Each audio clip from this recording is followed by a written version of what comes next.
Hello there, welcome to the Saroy channel and welcome to my Omnibus series. I've got so many of these omnibuses that are going to come out so that you'll be able to listen to an hour's worth of stories, which I know you're going to love. You know, the thing is that telling stories is such a fine art, and it's something that was practiced hundreds of years ago when people didn't have the technology that we have today. And everyone would gather around the fire and listen to a wonderful story.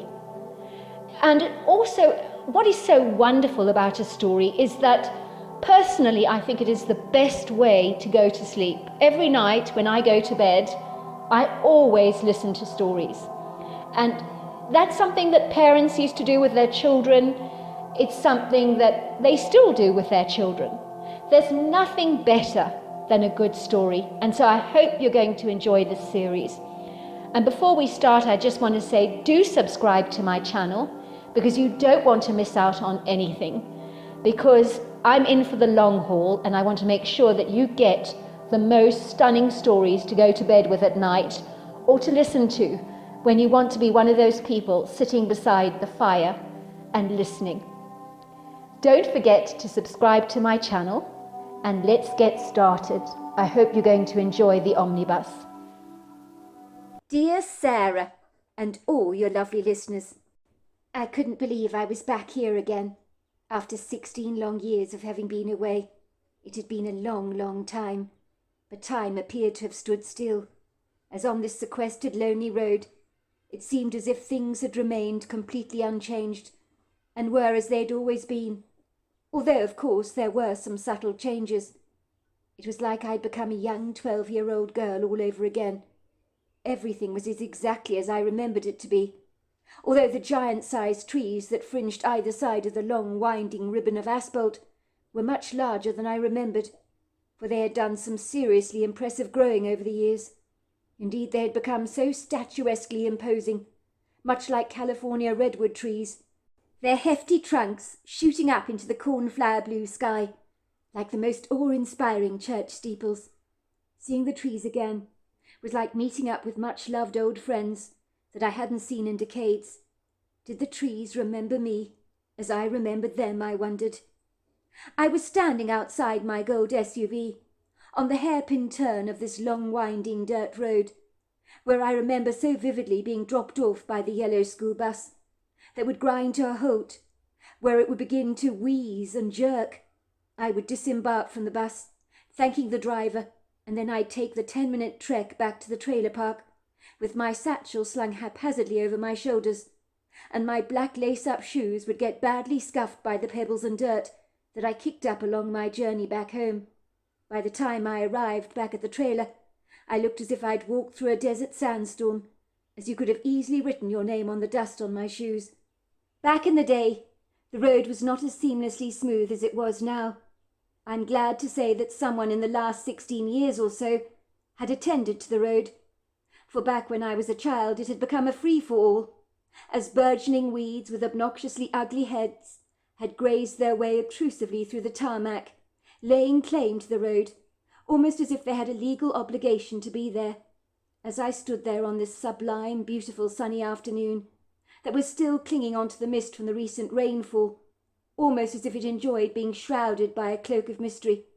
It seemed so surreal being back here all over again, almost as if I'd been plucked out of my current life and being placed back in the past, like a pawn on a chessboard, almost as if I had taken a nostalgic trip down memory lane. I stood there caught up in the serene silence, only listening to the cool breeze that shook the leaves of the trees, and the trills of the pretty bird song.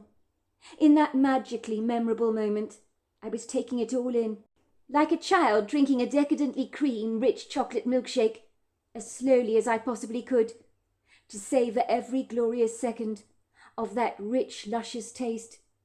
I was somewhat bemused being here, almost as if I'd been momentarily suspended under a rather paradoxical, deep hypnotic trance, for I remember little of my journey here, as if I'd arrived on this sequestered, lonely country road in an altered state of consciousness, perhaps. Yet in truth, the intrinsic details of my journey were ambiguously obscure and ridiculously vague. I barely remember stopping at a gas station to answer a call of nature, to get a coffee for myself and fill up my gas tank. Everything up to now was a blur. I do recall my husband Cameron, of course, kissing me on the cheeks in the morning as he left for the offices very, very early, for he'd planned a very important meeting with the CEOs of a company in Tokyo who had come over from Japan for important talks with their American sister company. My husband was in charge of some of those important negotiations between the Japanese. I was lucky. Well, I certainly considered myself in that regard. For as a freelance journalist that worked for myself independently, I dictated my own schedules and was not controlled by the dictates of a clock, which was just as well, for the rebellious side of my character didn't lend favourably with regimental regime, so to speak. If I was in the army or navy, for instance, they'd have thrown me out in disgust a long, long time ago, probably describing me as extremely undisciplined. "Have a good day, babes," Cameron had whispered to me. "Love you. See you this evening, probably at about 7 o'clock. Indeed, Cameron had left very early in the morning, so much so that the dawn had not even broken yet. And when I glanced out of the bedroom window, all was so incredibly dark. It was only the street lights, bright and bold, that disturbed the darkness that had thrust its stranglehold over the sky for a couple more hours or so, before the rising dawn would soon break through the monotony of the thick, foggy blanket. For some reason, after Cameron had left the house, after I heard his car purring away and out of the driveway, I had raised my wary head and sat up with quite the jolt, wiping away the grainy debris of sleep from my eyes and letting out a huge yawn. I rarely ever rose up this early from my slumber, and almost never heard my husband leave the house. For me, sleeping in was something I excelled at, but not on this particular morning. I found myself getting out of bed, taking a hot shower, and getting dressed into my jeans, sneakers, and a sweatshirt. I vaguely recall packing a suitcase and getting into my car, but I remember little of how I got here. I do vividly recall the dream I'd enjoyed the previous night. Well, last night, that is, and it had been so vivid that I'd been so absolutely certain it was real. I'd never in my life experienced such a lucid, very explicit dream before, as I'd always been one of those very unfortunate people that never seemed to remember my dreams. The dream had succeeded in tugging indiscriminately at my heartstrings, for I had seen Great Aunt Gladys in my dream, smiling warmly at me. She was standing outside her bright, sunny yellow trailer with an electric blue front door. She had beckoned me to come in. "Come in, love. It's been so long, hasn't it? I've missed you so desperately much. It's so good to see you again." I had rushed into her arms and saturated the colourful blouse she was wearing with my tears. "Now don't get so upset, dear," she had said, patting me gently on the back. "You know I'm always here for you." In the dream she looked as if she was all but 20 years old, but I still recognised her immediately, because of her piercing blue eyes that sparkled with merriment and life that had not changed over the years. I recognised her at once. I reasoned with myself once I'd risen from my sleep and recalled my dream with such crystal clear clarity that I had probably dreamt like this because I'd been thinking about Great Aunt Gladys a great deal recently, because on the day I found myself on this country road, it happened to be the anniversary of Great Aunt Gladys's death. It had been 8 years since Aunt Gladys had died, and my heart ached desperately for her, as she, along with Betty Bott, who had been my childhood care worker, and my husband Cameron, were to date the most influential and inspirational people that had touched my life. Is that why I'd come here, I wondered? Because it was the anniversary of Great Aunt Gladys's death? As I reflected briefly over my life and how things could have panned out, had Gladys not become a significant part of my life, I shuddered with horror at the prospect of what I might well have become. For I had been a messed up, confused little girl that had arrived at Gladys's trailer as fragile as a porcelain doll. I rarely believe if Aunt Gladys hadn't rescued me from foster care when I was 12 years old, I could potentially be lying somewhere in a ditch by now, drunk as a skunk. And I don't say that lightly. Do they not say that the apple does not fall far from the tree, and that addiction can run in families? My mother had been a raging alcoholic when I was a child, which was why growing up I chose never to drink, for I didn't want to end up sliding down that same old slippery slope that my mother had done. Indeed, my mother was so addicted to alcohol that it had consumed, dictated, and finally chosen to take her life. It had possessed her as unscrupulously as a demonic stronghold. As a consequence of my mother's excessive drinking, I had been indiscriminately tossed around from one foster home to another, like a bag of old recycled clothes that nobody wants, so they keep getting returned to the charity shop again and again and redistributed. My fractured short life up to this point had been as precariously disjointed and topsy-turvy as this road had been when I was a girl. A tumultuous, bumpy journey of knocks and shocks, you could say, for the journey of my life had not been an easy or a smooth one.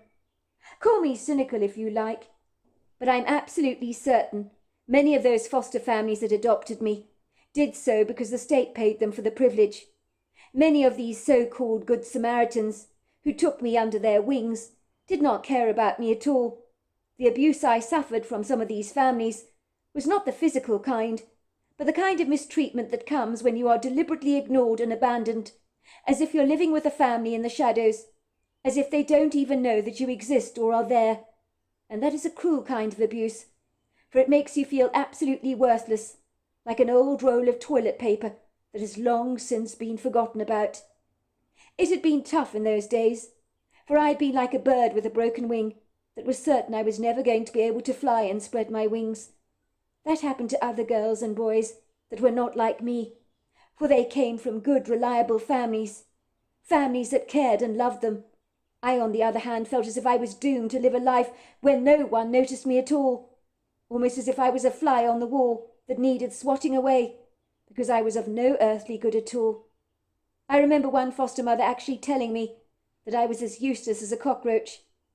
I had been adopted by so many families and spat out along the way like an old piece of tobacco on the sidewalk. I soon realized that nobody wanted me, and so I felt like a stray dog that had been taken into a house for a few days or so. But one wrong move, and I'd be kicked out of the door so fast I wouldn't know what had hit me. I saw very little of my mother in those earlier years, for my mother never held on to me for very long, as no sooner was I thrust into her charge, I was snatched up again by the state and thrown straight back into foster care, all over again, as if I'd been placed on a merry-go-round. My mother would beg me to please forgive her. She'd tell me she loved me. She'd swear blind that she'd never ever drink alcohol again. She'd even inform the judges of her good intentions. "Your Honour, I'm a different person now. I've given up alcohol for good, you know. I love my daughter Rexella so much. More than life itself, Your Honour. I will never touch a drop of that filthy stuff again. Rexella is far too important to me. And I promise you the rehabilitation program I was put on really worked this time. I don't even like alcohol anymore, Your Honour. I beg you, please give me a second chance." For some reason the judges would soften towards my mother, wave a hand in the air, and harp on about how they believed in giving people second chances. My mother would of course thank the judge profusely, and the next thing I knew, I was slung back into her life. I always knew at a young age that my time spent with my mother would be short-lived. It was an instinctive thing, because I knew my mother's character all too well. Sooner or later she would surrender to the temptations of alcohol, returning to it with a vengeance, rather like a dog returning to its vomit. I do specifically remember on one occasion, after I'd once again been flung back into my mother's charge, that she took me for a ride in her clapped-out Peugeot that had so many dents on the metal, almost as if a meteor had dropped out of the sky and specifically targeted my mother's car, over above everyone else's. How it got in such a deplorable state, and why it was so dented, I never dared to ask her, but I sneakily suspected my mother had been a liability on the roads, driving with way too much alcohol in her system. It was a miracle she was never caught for drinking and driving. I was surprised the old dilapidated car even worked, for that Peugeot was like an old woman tottering down the road that looked so pathetically weak and exhausted, You didn't know whether she'd make it around the next bend before she finally collapsed from sheer fatigue. 2 of the windows in my mother's car were taped up with duct tape. The glass was missing from the frames, so who knows what happened there, for no one in their right mind would dare break into my mother's car. I noticed my mother had not cleaned that car for probably an entire century, so you could barely see through the windscreen window at all. It was so bespeckled with dust and dirt. I hasten to say often perfect strangers would write in the dust on the outside of her car the words, "Please give me a wash." The interior of my mother's car was also an eyesore, as foam from the seats had decided to pop out like the pus from a boil. The floor was littered with crumpled beer cans, stubbed out cigarettes and chip packets. It smelt damp and musty, not a very pleasant smell, I have to say. On this particular occasion I had no idea where my mother was going in the car or where she was taking me, for she had been deliberately vague and non-committal. When I asked her where we were going, my mother's answer was, "You'll see." My mother drove into a parking lot, where a few lonely shops were nestled together side by side. One appeared to be an ice cream parlour. There were 2 fast food places, a lonely-looking boutique, an old charity shop, and a pet store, along with a liquor store selling hard-line brands of alcohol. My mother strategically parked her car a few yards away from the bottle store. I remember being mortified because an alcoholic and a liquor store, well, they don't mix well together, do they? It's rather like someone who needs to lose weight, going to a bakery and hanging outside the entrance, and being callously harpooned by the beguiling, irresistible scents of baked cookies and fresh bread. Such a person with a predisposition to overeating, along with a raging sweet tooth, is not going to walk away from the bakery empty-handed.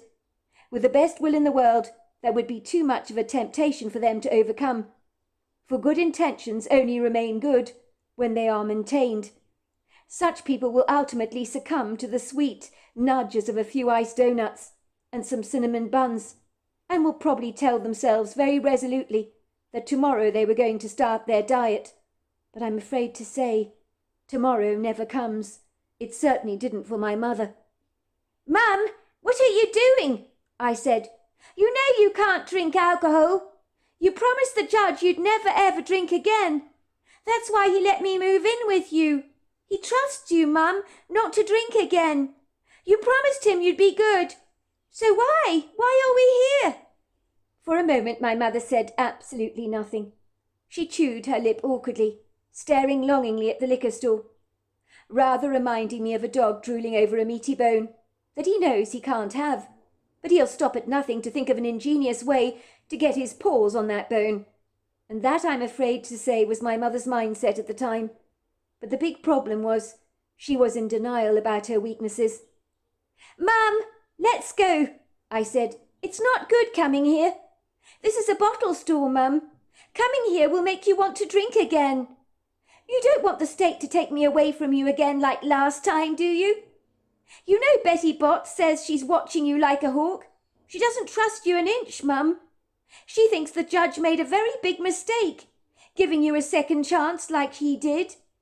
This is your opportunity to prove Betty Bott wrong. If you drink when Betty Bott looks in on you tomorrow morning, if she suspects for a single second that you've been drinking, she'll snatch me away from you. Surely you don't want that to happen." My mother turned around to look at me, but her focus was very abstract, as it was not me that her focus was on.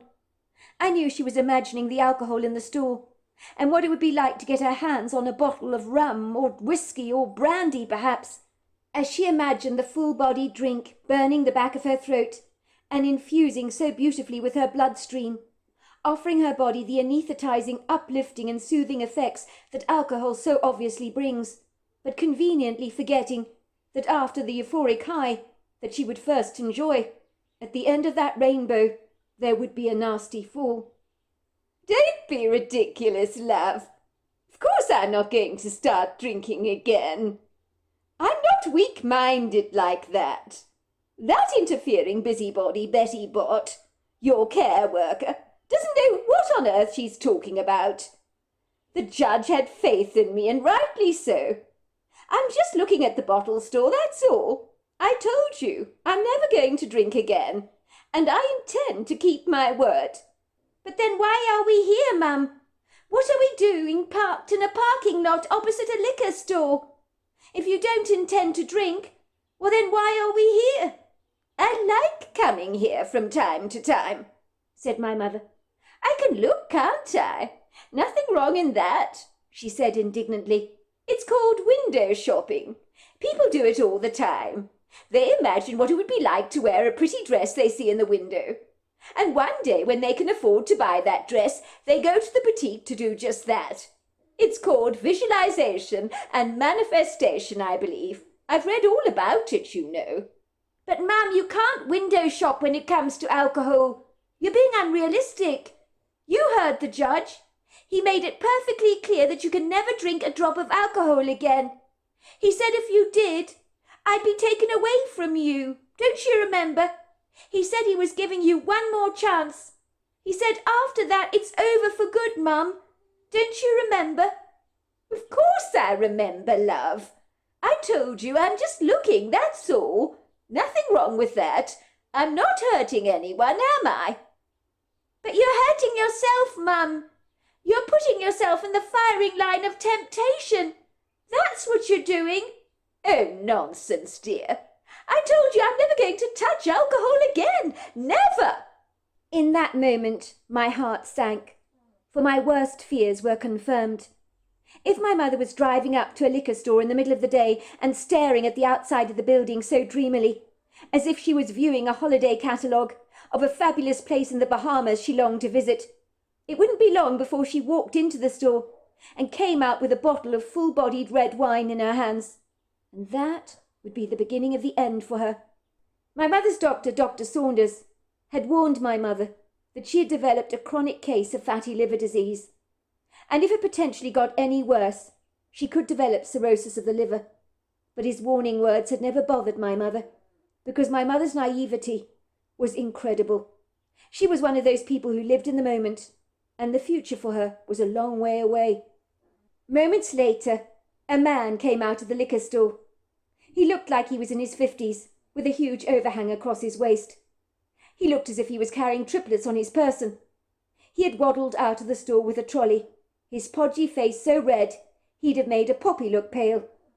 I assumed by his unhealthy, ruddy, pockmarked complexion and the rolls of extensive pillowy flesh that buried his skin beneath their deep cushioned folds that this man had to be an insanely heavy drinker, much like my mother.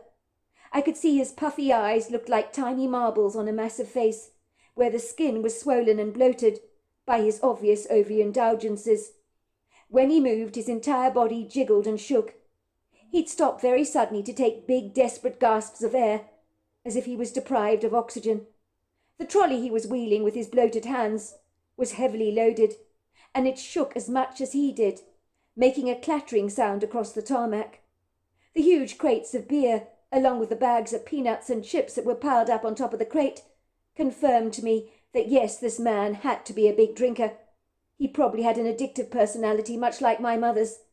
This was a man my mother could easily understand, for he spoke her language. The man parked his trolley outside a massive-sized truck, and then he proceeded to open the trunk at the back, as he began to offload some of the cartons of drink into the trolley. My mother watched the stranger packing his open car trunk with the crates of his beer, and suddenly her eyes lit up like a Christmas tree, as if an ingenious idea had just popped into her head. In that quintessential moment my mother had decided in earnest to become a good Samaritan for the day. She had never helped anyone a single day in her life, or shown any sympathy for the disadvantaged in our society. But suddenly this man, leaving the bottle store, loaded to the nines with enough alcohol to sink the Titanic, had become the focus of my mother's undivided attention, and I knew she was about to descend on him like a hungry vulture hovering over a dead, meaty carcass. "Poor, poor man," said my mother, making an exaggerated, sad-looking pout. "Look at all those crates of beer that he's having to put away in his car. I mean, that other man from the store brought out another trolley for him, and just left him like that to unload all on his own, to put all his stuff away. I think he should have given him a helping hand, don't you?" My mother was acting as if she was suddenly struck with a sudden, rather incongruous outbreak of human compassion that certainly didn't become her. For as long as I've known my mother, the gospel of her life had been me, myself and I, and the drink, of course, which came to a very firm second, or maybe it was first because they went together, hand in hand, rather like a pair of perfectly matched socks. "No, I don't, Mum," I said, placing my hand firmly on her arm, as if to rein in such a nonsensical idea, for I knew exactly how my mother's mind worked. She was conniving and cunning, to say the very least. "Yes, he's got 2 hefty overloaded trolleys to unpack, but he looks perfectly capable of putting his shopping into his own trunk, Mum. I'm sure he doesn't need any of your help," I said, but my mother hadn't listened to my indignant rant, for she had a burgeoning idea that was blossoming in her head, like a cherry tree in spring, and nothing was going to stop her in her ambitiously inclined endeavours. "You wait there, sweetheart, for a moment. I won't be very long, I promise," said my mother.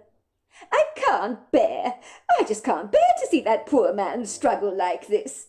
He's so out of breath. He's practically gasping. And it doesn't help that he's so big, does it? What kind of a person would I be if I didn't offer him some help to get that stuff of his into the car? I mean, he could pass out from the exertion, couldn't he? I do wonder why the chap that wheeled out the second trolley for him didn't help him. Some people can be so desperately self-absorbed, you know." My mother climbed very swiftly out of the car and blew a kiss at me. She walked very elegantly towards the man, who was struggling to load the beers into the back of his truck. My mother's chest was puffed out like a proud penguin. She undid a couple of buttons on her shirt to expose a little bit of cleavage, and then ran a quick hand through the curls of her hazelnut-coloured hair, as if preening herself. I sat in the car groaning as I watched this in bemusement. It would have been funny if it hadn't been so devastatingly tragic, as I knew exactly what kind of game my mother was playing. My heart was filled with melancholia and deep regret, as watching my mother make quite the spectacular show of herself was not pretty to see. She flirted shamelessly with the stranger, once she reached his side, of course. I could see her insisting on putting the beers in the trunk for him. The man looked quite pleased to have an attractive woman like my mother coquettishly turning on the charm, for in those days, even though my mother drank so much, she had a great figure and a pretty face that had not yet succumbed to the toxic aging effects of drinking yet. As she was talking to the stranger at great length, I saw her picking up a bottle of rum from the man's trolley and inspecting the label. They seemed to be talking together at great length about the rum, but I suspected my mother was saying how much she loved that particular brand. And then it happened. The man gave my mother the bottle of rum, as if gifting her for lending him a helping hand. My mother threw her arms around the stranger impulsively, in a display of unbridled affection, as she planted a big kiss on his cheek. The man became redder by the second, for I rather suspect he enjoyed being manhandled by this attractive strange woman in a parking lot, for I doubt it happened to him at all. My mother sauntered back to the car like the cat that had got all the cream. She gyrated her hips seductively as she walked back to the car, knowing full well, of course, that the stranger whom she'd helped was watching her with wide, adoring eyes, as if he was possibly wondering how it was that such an attractive woman had gone out of her way to help him. Perhaps the new change of aftershave he was wearing was bringing the woman running towards him, like moths around a bright light. Little did he know, of course, that he'd made a raging alcoholic an extremely happy woman indeed, for the contented, self-satisfied expression on my mother's face told it all, and I knew she was about to descend into the ruin of her own making, like someone who keeps poking their eyes out all the time, until one day they finally become blind. My mother plunged herself into the driver's side seat and scrambled to open the bottle of rum. "Oh, what a lovely man! Oh, he was so grateful that I helped him, you know. Poor man, he's got all kinds of complications, I believe. High blood pressure, diabetes, you know, everything else. Also, he's got fatty liver disease, but I can't say I'm surprised. He does drink a lot, you know. But he said that, you know, he loves his alcohol and he loves very good food. He was very kind to give me this bottle of rum, you know. Turns out he really enjoys this particular brand, just like me. We had a lot in common, you know." We watched, as the man waved at my mother, got into his truck, and drove away. There was a huge grin on his face. He looked extremely happy. "Ma'am, you've got to stop it," I said. "You can't drink. If you do, I'll be taken away from you. You know I will." I tried to snatch the bottle away from my mother, but she practically growled at me like a wild, feral animal. I watched my mother, with a great deal of sadness in my heart, gulping down several swigs of rum, and then she sighed contentedly. "Oh, that was just so good, so good. I feel human again. I actually feel human," she said. The satisfaction in her voice spoke of a deep contentment, as if the alcohol in her system had brought her a reassuring peace. "Oh, what a nice gentleman he was to give me this bottle of rum. But I promise you, I'm not going to drink much of it. Just a little." That was the beginning of the end of my life with my mother. For you cannot help someone who doesn't want to help themselves, can you? Ostensibly for my mother, alcohol was significantly more important to her than keeping her own daughter. I do recall a judge asking my mother once where my biological father was, because if she wasn't capable of taking care of me, then maybe my biological father would be surely able to assume responsibility over my charge. That was when I learnt the bitter, horrible truth that no, my father hadn't died in a car accident when I was 2, like my mother had been telling me for years. Instead, my mother confessed to the judge, with a look of great shame written all over her face, that no, she didn't know who my biological father was. I was to learn my mother had engaged with so many men in a series of one-night stands, when her inhibitions had been thrown to the wayside due to her alcoholic indulgences, so that the men she met became like passing ships in the night, who didn't want to dock in my mother's port for very long, and who could blame them for that? The truth was, my father could have been absolutely anyone. I could have innocently walked past him in the street and not even known he was my father. The following morning I could have easily predicted what happened, because it happened exactly as I imagined it would. My care worker, Mrs. Betty Bott, discharged me at once from my home, when she arrived at my mother's house to check on me, and what she found rattled her to the core.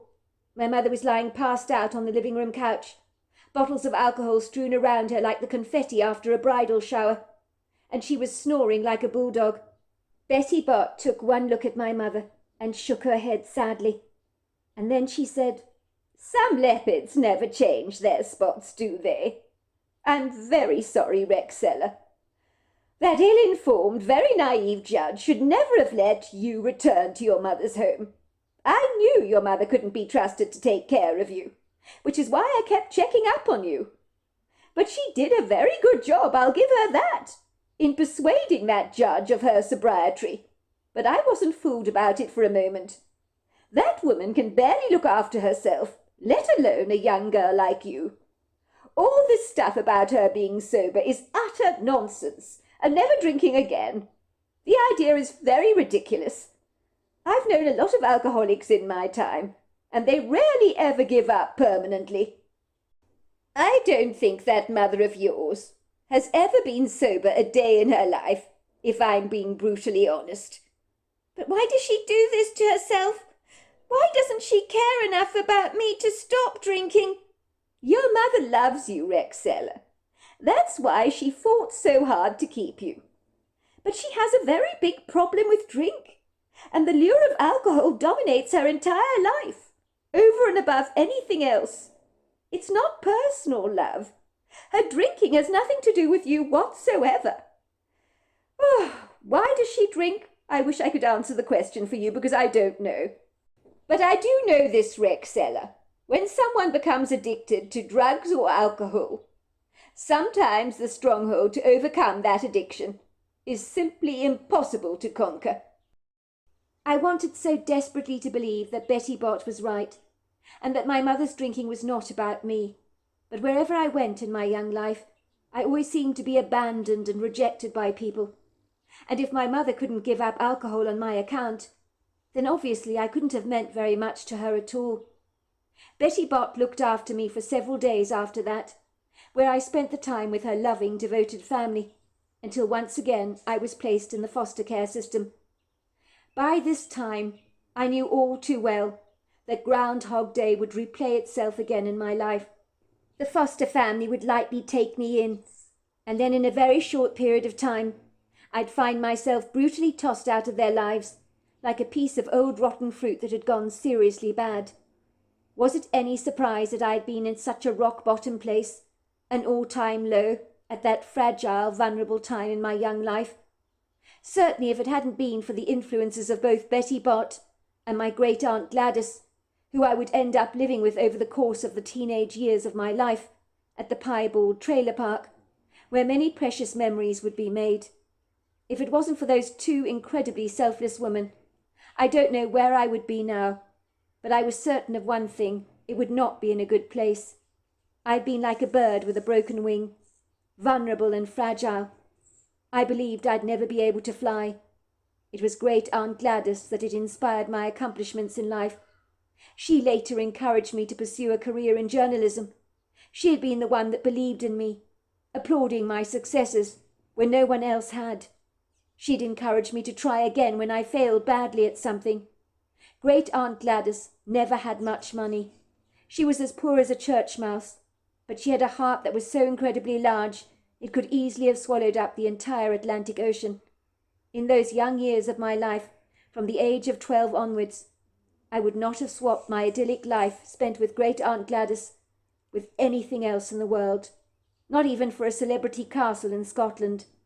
Never in a million trillion years, for there is nothing in this world that compares with a mother's love.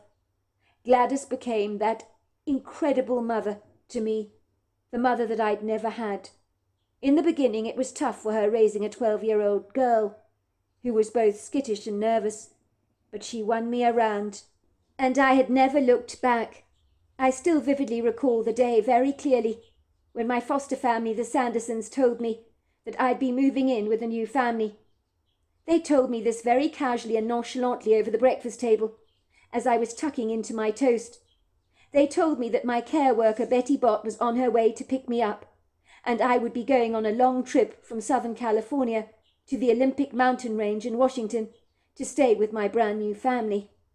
I was mortified to learn this because the Sandersons were the only foster family that I'd actually genuinely liked.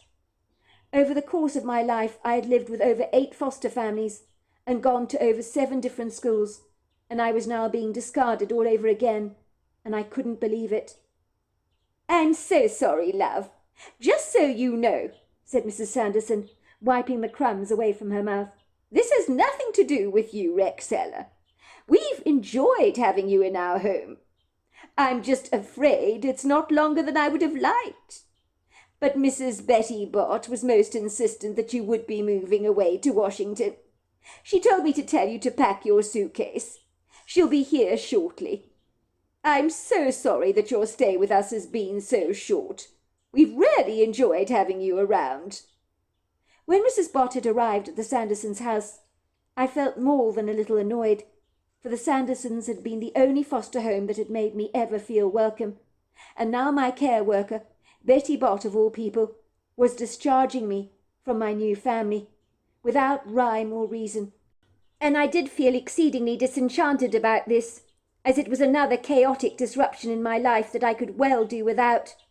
Before long, after bidding the Sandersons farewell, who seemed genuinely aggrieved that I was leaving, which was a first, as in most foster homes I'd stayed in, they always seemed incredibly delighted to see the back of me, as if the responsibility of taking charge over me had lifted off them like a heavy weight. I found myself sitting in the passenger side seat of Betty Bott's car. I barely acknowledged her. I felt peeved with her, because she was the reason I was leaving the Sandersons' home. Betty Bott sat in the front seat of her car for a brief moment, and said nothing, as she stared out of the windscreen window, as if for a brief moment she was lost in her own thoughts. She then turned around to me rather gingerly, looking at me with a warm light in her eyes. "No doubt you've heard the very good, very exciting news, Rexella," she said. "I assume Mrs. Sanderson told you that you're moving to Washington. You're moving to the mountains, to a very, very beautiful place. You and I are going on a long journey together on a Greyhound bus. Isn't that exciting? I'll be escorting you to your new home." I was grinding my teeth together in annoyance. "But why are you moving me, Mrs. Bott?" I asked. "I like Southern California, and the Sandersons are to date the nicest family I've ever stayed with. At least they don't ignore me. Mrs. Sanderson treats me really well. Yesterday she took me and her two daughters, Chrissy and Emily, for ice cream in town. Afterwards we went to the nail salon for a treat. I had my nails painted. Look," I said, showing off the pearly pink nail polish on my fingers rather proudly. "No one's ever paid for me to go to a nail salon before. Chrissy and Emmy also introduced me to their friends at school. They called me their new stepsister. That's never happened either." "I'm glad you like the Sandersons, and I did believe that they would be a great placement for you. But I think I can still do better for you than that. Because I have found a biological family member. And I think you'd love to live with a biological family member, don't you? Blood is always thicker than water, you know." "But I don't have any family, Mrs. Bott. I told you that my mummy's dead and there's nobody else. Unless, of course, you've managed to track down my father. But that's very unlikely because I don't even know who he is." "No, love, this has got nothing to do with your biological father. Because none of us know who he is. If I did, I'd have contacted him a long time ago, I can assure you of that. Let's just say you've always been very special to me, Rexella, and I don't mind admitting that. There are people that I've been looking after over the years, but you have been the particular favourite of mine, and I've hated seeing you so ruthlessly flung around from one foster home to another. You've never been happy caught up in the system, and I don't blame you for that. On your behalf, I've been doing my own research. I never believed it would amount to anything, I have to tell you, which is why I never told you about it. But my research has finally paid off. I've managed to track down a living blood relative of yours. Would you believe it? Her name is Gladys Fenchurch. She's your mother's sister, so that makes her your great-aunt. That means she was your grandmother's sister." "But I never knew my grandmother, because she died before I was born. I thought it was only me and my mother, nobody else." "Well, it turns out you were mistaken about that. Your mother's sister is very much alive and well. I contacted her. Well, she contacted me after I got in touch. And when she learnt about you being caught up in the foster care system, I will tell you this, she was absolutely mortified. We had a lovely long conversation together, and she sounded so terribly nice. She believed you were living with your father. She told me that she was eager for you to go and live with her at once. She is your true family, Rexella. You do know what that means, don't you?" "No, what does it mean, Mrs. Bott?" I asked, staring blankly out of the windscreen window, because in truth I didn't really know what family meant.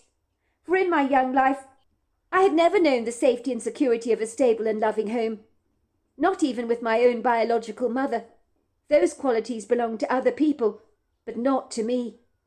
Mrs. Bott was silent for a moment. "Family is everything, Rexella. I'm just sad that your mother died and she's no longer around." She tried to hide the emotions in her voice as she spoke. "I know it's hard for you to comprehend, because you've lived in so many foster homes where you've never felt you belonged, and frankly I can't blame you for that. But Mrs. Fenchurch is family, and that I'm sure changes everything. It means this woman is going to have your back in a way that no one in the foster care system ever would. Not even the Sandersons, who I'm glad have shown you kindness during your stay with them. But they cannot offer you the assurances of a blood relative, I'm most sure. Let's just say," she said, drawing in a deep breath, "living with a family member is a whole different ballgame, let me tell you. You are related to Mrs. Gladys Fenchurch by blood. Isn't that wonderful, wonderful news, Rexella? I am so glad I've been able to find her for you. I think you're really going to like her." Mrs. Bott's sobering words hit hard, rather like a bolt of lightning that went right through me.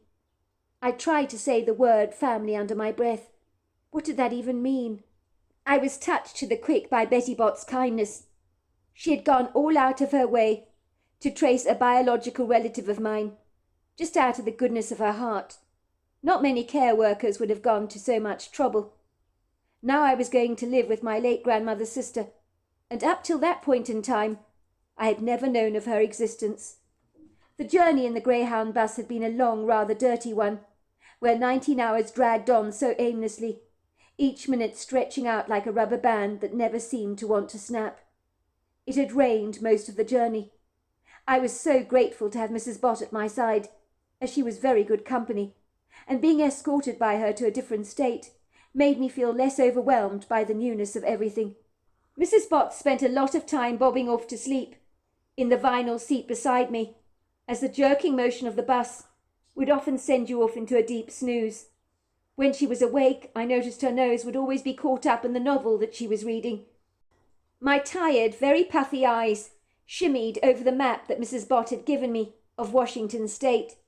She had brought it especially for me, so that I could familiarize myself with where I was going, but a map didn't give me a bird's eye view of where I was going, for it was just a blur of squiggles and strange names and red markers to me.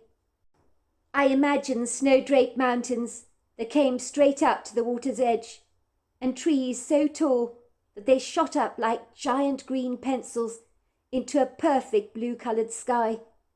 I imagined rainbows hugging the sky in a blaze of shimmering soft pastel shades after the rains had fallen. I imagined the crisp mountain air smelling so fragrantly sweet that it almost tasted like strawberries on the tongue. In my mind's eye I saw eagles perched on telephone poles and black bears roaming the woods, peeking mischievously through the lush green foliage, looking for opportunities to raid the seed from a birdseeder or industriously rummage through a dumpster in search for scraps. I imagined perfect sunrises and idyllic sunsets, where the sky was taken over by a dramatic display of tangerine colours, where ocean waves would be dappled by the ethereal tenderness of that bedazzling golden touch. I thought of starlit nights, where the velvet sky would be studded with so many resplendent, glistening stars that set the sky alight, like a dazzling firework display of awe-inspiring jewels. I imagined on such blissfully peaceful nights I would lightly hear the chorus of crickets and frogs as I stepped out onto a dew-soaked lawn and picked up the sweet-soaking scents of pine needles on the wind. I was surprised to find that as I thought about this new destination that would soon become my home, I could taste a rather cloying flavour in my mouth, a sour taste of apprehension on my tongue. This was intermingled with a sweet, rather unorthodox flavour which I didn't recognise, but I believe it was the taste of excitement, and that most certainly was an emotion that I had never ever experienced before, not even over Christmas or Thanksgiving. There were pivotal moments on that bus journey, when butterflies flapped furiously in my chest, and I wondered what awaited me on my journey's end, and how I would adjust to a new way of life. The rain continued to pour down from the heavens, leaving squiggly patterns on the bus's windows that blurred the outside views as the bus wound down the smooth asphalt roads, passing viridescent splodges of green scenery that looked thick and luscious and somewhat overgrown.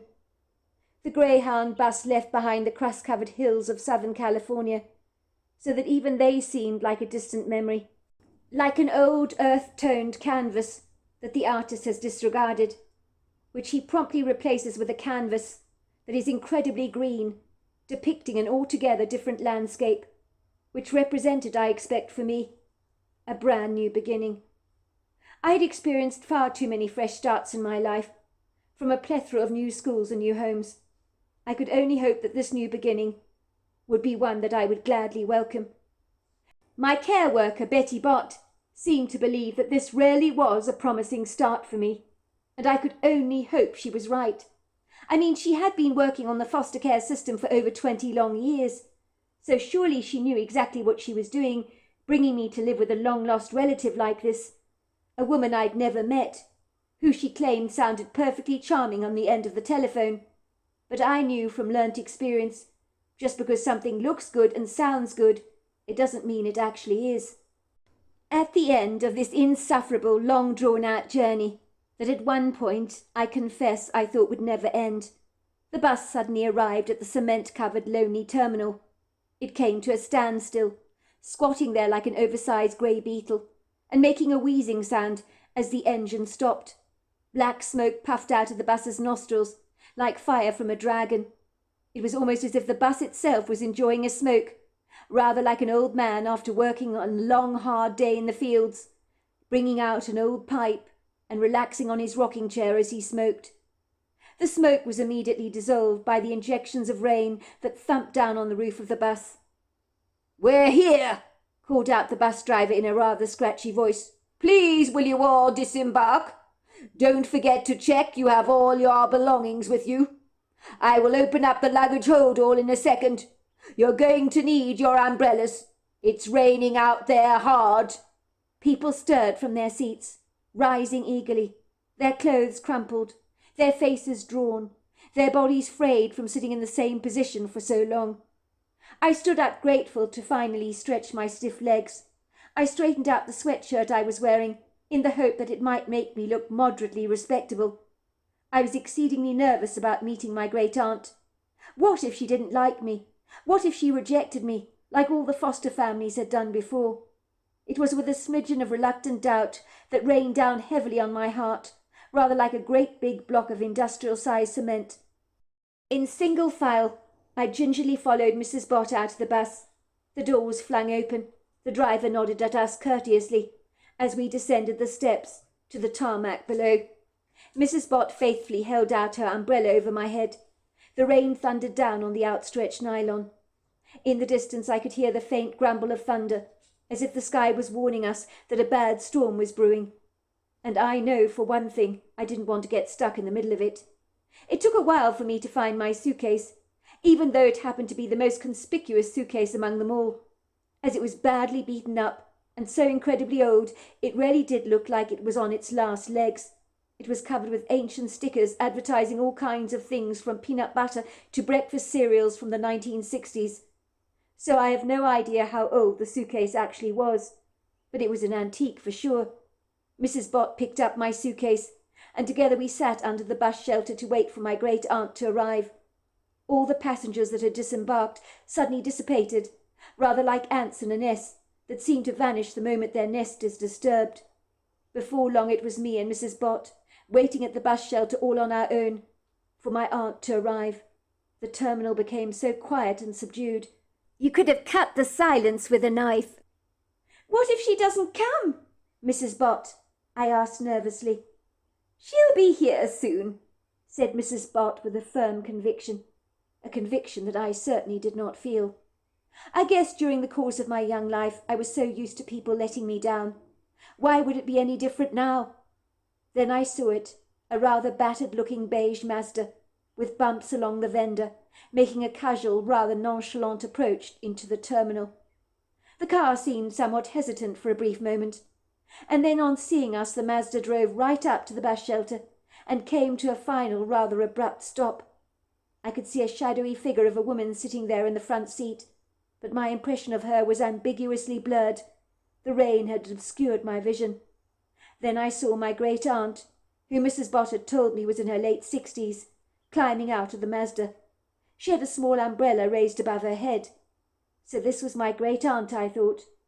She didn't look anything like I expected her to look. Perhaps I assumed she would wear a likeness similar to my mother. She was the antithesis of my late mother in every regard. Her blondish hair was completely natural. It was streaked with strawberry blonde highlights. She had pale porcelain skin and bright blue eyes that were piercing, but lively and kind-looking at the same time. Her skin was smooth for someone of her advancing years, but there were friendly creases around her eye area and between her brows, where those two furrow lines often develop, from frowning or overthinking too much. Gladys Fenchurch was my aunt's full name. She was wearing a crisp cotton shirt underneath a dark green cashmere cardigan, and a dark green and navy blue tartan skirt that came up to her ankles. On her feet she was wearing a sensible pair of dark brown brogues. When my great-aunt walked towards me, she stopped short on the tarmac island and looked at me, her blue eyes widening, as if the very sight of me had given her quite a start. She put her hand on her heart, almost as if trying to command an overexcited heartbeat to calm down. And in the pool of her blue eyes, I could see what looked like tears that she was fighting to hold back. The woman looked pleased to see me, and that was a first for me, as no one had ever looked pleased to see me in my entire life. I was so used to being the unwelcome guest in people's lives that they secretly wished was not around. "Goodness gracious me," said my great-aunt. "You gave me quite the shock, you did. You must excuse me, Rexella, dear. I wasn't prepared for any of this. You look exactly like your late grandmother, who was my sister. You are the splitting image of her when she was your age. I'm your great-aunt Gladys Fenchurch," she said, smiling at me warmly. "And you are Rexella, is that right?" My great-aunt did not throw her arms around me, nor did she shake my hand. "How was that trip of yours? It wasn't too daunting, was it?" she asked, her eyes dappled with genuine concern. "It was fine," I said shyly. "Not too bad, really. I mean, as good as any bus journey really is, I suppose." "Well, you must be very fatigued and tired at the very least. Those long drawn-out bus trips are the very worst. They can be nauseatingly insufferable. They suck the life out of you. Believe me, I know all about it. I've taken many journeys all over America on Greyhound buses, I'll have you know. It is a cheaper way to travel, but not always the most pleasant way to get around, I'm afraid. But sometimes the wallet dictates how one is forced to travel. Now let me help you with your suitcase, dear," said my great-aunt, picking it up and taking it from me. She looked surprised at how light it was. That was when I noticed a melancholic look cast itself over her face, and then she said, "Is this all you've got, dear?" "It's everything," I said, my face going pink with embarrassment. I felt ashamed, for all I had to show for 12 years of my life was a miserably small antiquated suitcase that didn't contain very much, apart from a few clothes and a book my mother had given me once. My aunt just nodded and picked up the suitcase, proceeding to take it to the trunk. Mrs. Bott seemed to suddenly become quite emotional. She tried to fight away tears that were gathering in her eyes, for she had been my care worker for as long as I can remember, and was emotionally attached to me, as I was to her. She threw her arms around me effusively and embraced me in a big warm hug. When I was enveloped in her arms, I didn't want to let her go, but she whispered in my ear, "Your aunt seems very nice, my dear. I do hope you're happy. I've got a feeling you will be, you know. Keep me posted, will you? I've got a good feeling that you're going to enjoy living with your aunt. The moment I saw her, I knew she was a good woman. I feel confident leaving you in her charge." I nodded, because what else could I do? I was resigned to surrendering my life to the charge of a great-aunt that I knew nothing about until now. But Mrs. Bott was right. Gladys Fenchurch seemed to be a terribly nice woman, and my first impressions of her were considerably better than those of any of the foster parents I had been introduced to over the years. But it didn't do to get my hopes up. I'd been through so many disappointments in my young life. I'd learned to prepare myself for rejection at every turn in the road. Mrs. Bott opened the passenger side door for me, and I climbed into the car and sat in the seat next to my aunt. I put on my safety belt and waited for my aunt to do the same. "Are you good to go?" she asked me. "You've got everything?" "I think so," I said. My aunt honked her horn to say goodbye to Mrs. Bott, who was now waiting for a taxi to take her to visit some friends of hers in Washington that she had decided to visit while she was here. Mrs. Bott waved a sad little farewell at me, and I knew it was unlikely that I'd ever see her again, because now that I'd left Southern California, I was probably out of her jurisdiction. As we drove away from the bus terminal, I felt a mixture of sadness and intrigue. My great-aunt's Mazda bumped and jolted precariously down a few dirt roads, riddled with potholes and stones. We passed a few Native American signs of orca whales and other unique symbols, of which the meanings I didn't understand, but my aunt told me there was a Native American reservation that was close by. We travelled down a long road, and then my aunt took a turn to the right. There was a narrow road through the trees. where a wonky sign was erected in the entranceway. It was painted in hand, and there were the words Piebald Trailer Park. My great-aunt drove her Mazda down the windy road through these towering evergreen trees. The road opened out into a large alpine field that stretched out forever, but it had been fastidiously mown. There were so many trailer homes on this piece of land, positioned on their own little turf, some surrounded with white picket fences, and they had their own gravel drives, where they could park their cars outside their trailers. All the trailers were individualistically appointed. They had been painted in cheerful bright colours, from pinks to purples and blues, all boasting contrasting colours for the front doors and window frames, and they were the prettiest trailers I'd ever seen. Great-aunt Gladys drove her Mazda up to her trailer at the far end of the park, where a yellow trailer with a bright electric blue front door stood up proudly against a backdrop of trees that towered up resplendently into the heavens like hundreds of formidable green giants that must have been living on a diet of steroids, because these trees were ginormous. I was to learn that those were the Piebald woods that belonged to the owner of the trailer park, Mr. Piebald, and it would be in those woods where I would spend much of my teenage years, playing happily by the creek. Little did I know that these lofty woods would become a very pleasant sanctuary for me, especially when my aunt was away working, where she operated one of the tills in Walmart in the supermarket section, which I discovered had been her job for the last 20 years or so. "This is home," said my great-aunt, plunging her foot on the brake, so her Mazda came to a juddering stop. "I know it's not much. I hope you're not bitterly disappointed, dear. I'm afraid I live very modestly. I rent this colourful trailer from Mr. Piebald himself, who I'm sure you'll get to meet shortly. Just so you know, all the people living at the trailer park are incredibly friendly, but you need to watch out for Mrs. Hawkskill. I'm afraid, as her name suggests, she's got eyes like a hawk, misses nothing, and is a nosy old Parker. She doesn't know about you yet, because frankly I never told her you were coming. I knew if she knew you were coming, she'd sniff around my trailer like a coyote after the family cat, and hound you with so many questions.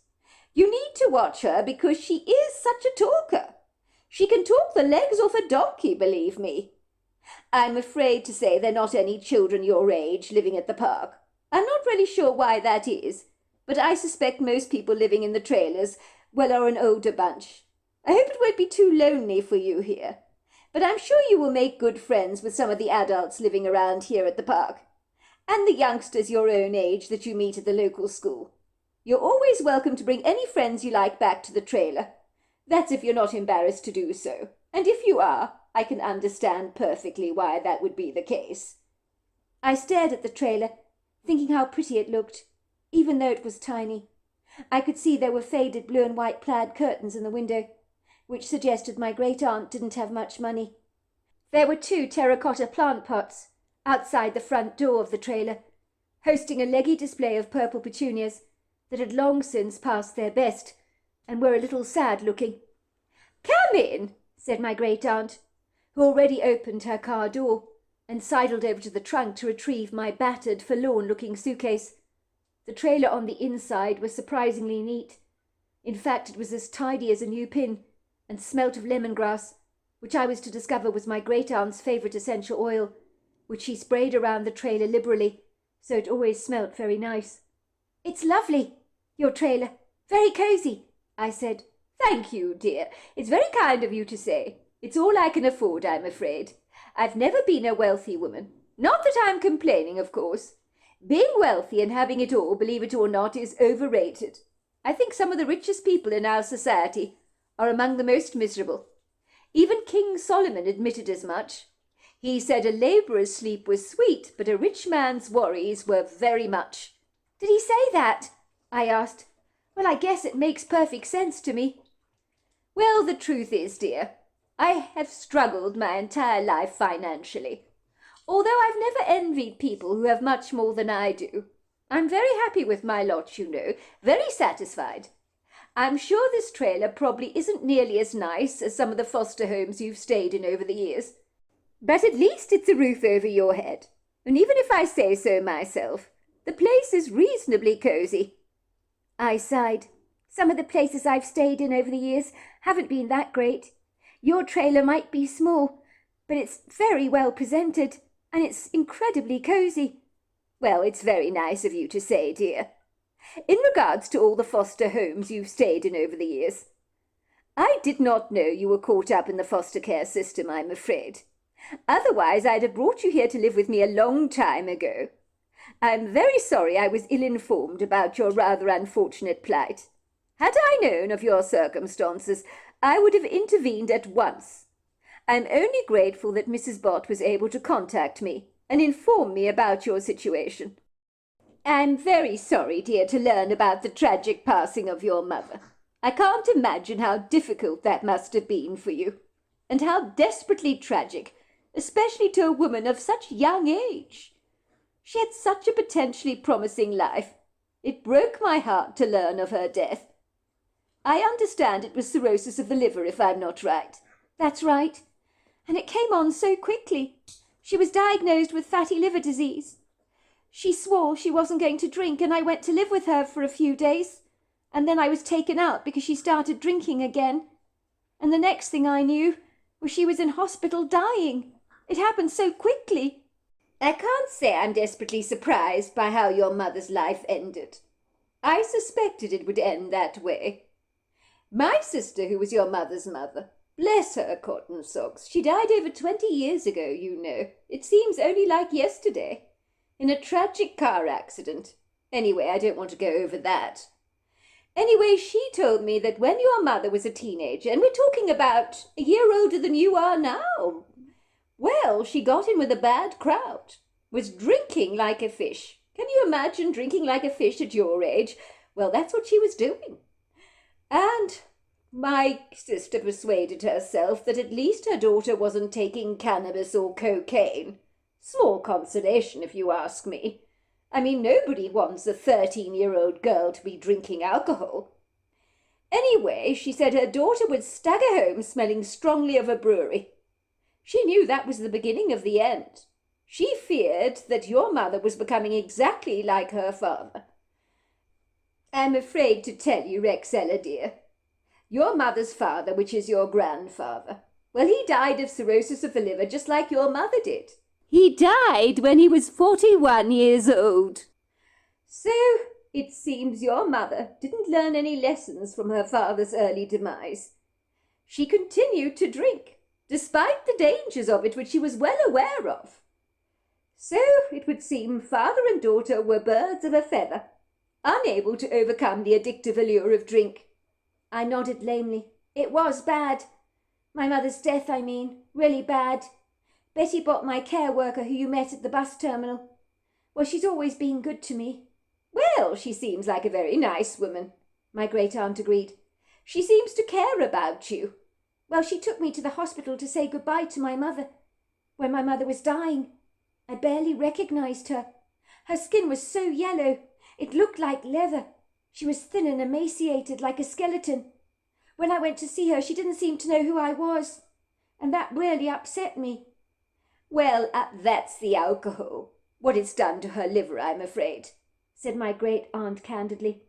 Once it takes hold of you, it's like a cancer. It eats away at you from the inside out, you know. When the liver is impaired, the body becomes jaundiced and turns yellow. And the toxins created from the liver and kidneys can flood the entire bloodstream, which can make people delusional. It can also make their stomachs get enormous, because the stomach holds so much of that water from the toxins. I'm not a doctor, of course, but that's why I think your mum didn't recognize you when you saw her.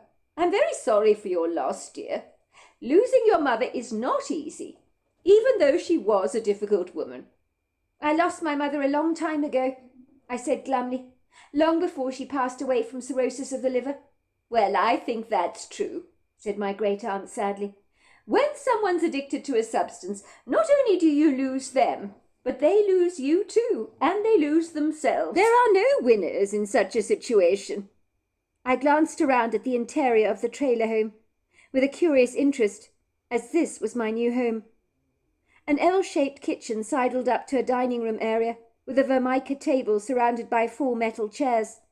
There was a small living room area where there was a tapestry love seat and 2 lazy boys, and on one of the small sofa-like chairs sat a big grey and white tabby with yellow eyes, who I instantly gravitated towards, because she was so beautiful. "This is Petra," said my aunt fondly. "Isn't she a magnificent cat? She's so beautiful. Trouble is, she knows it. She's quite vain, you know. I found her as a kitten meowing at my front doorstep. I brought her in for a few scraps, and after that she decided to move in. Cats are like that, you know. They are the ones that choose you. It's not the other way round. I think she thinks she owns the trailer and she owns me. If you'd like to stroke her, you're more than welcome. She's a friendly cat and she won't scratch." As I stroked Petra, my aunt looked at me nervously. "Look, I don't know about any of this, you know. I mean, I'm not very good with children, as I never had any of my own. So I'm grossly inexperienced in that regard. I was married to your great-uncle Bert for over 40 years, you know. What a wonderful man he was. He was a roofer, but when he broke his back, we had to live on his disability benefits. Amazing the things that can happen to you in life that you never expect. His back injury robbed him of the quality of life I so wanted him to enjoy. He was in a great deal of pain, you know. We did try to have children of our own, but it just wasn't to be," she said sadly. "I'm sorry," I said. "Oh, don't be sorry," said my great-aunt. "I got over all that a very long time ago, you know. I'm delighted you're here, Rexella, really delighted, and I mean that. Let's just say it's been a tad lonely for the last 10 years or so without your great-uncle Bert around. But let's just say Petra over here has been great company for a lonely woman such as myself. I sometimes think that Petra was heaven sent to me by my late husband. She, would you believe it, arrived on that doorstep of this trailer on the anniversary of my husband's death. So that's why I took Petra in right away. I believed she was a gift from my husband. I hope you'll be happy here, dear. I know it's not the Ritz, but it's a comfortable, snug little home. And at the end of the day, that's all that really matters." "I promise you I'll be no trouble, Aunt Gladys. I won't get in your way. I'll be good. You'll hardly even know I'm here." "Goodness gracious me, love. You can get in my way as much as you like. It's your right to do so. You certainly don't need to apologize for your existence, for goodness sake. I can see the foster care system did a number on you. I'm going to have to fix that.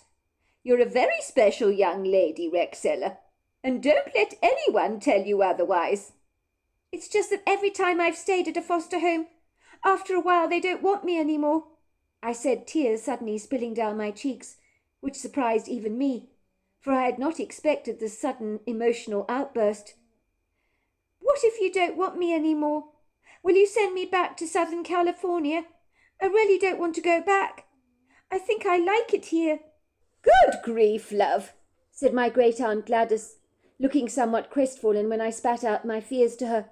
"I don't know what is wrong with some of those foster families who took you into their charge and disregarded you in the way that they did. It's an absolute disgrace, it really is." Aunt Gladys lifted up my chin, so her fierce blue eyes drilled straight into mine. "Now you listen good, love. You're going nowhere. Do you understand that?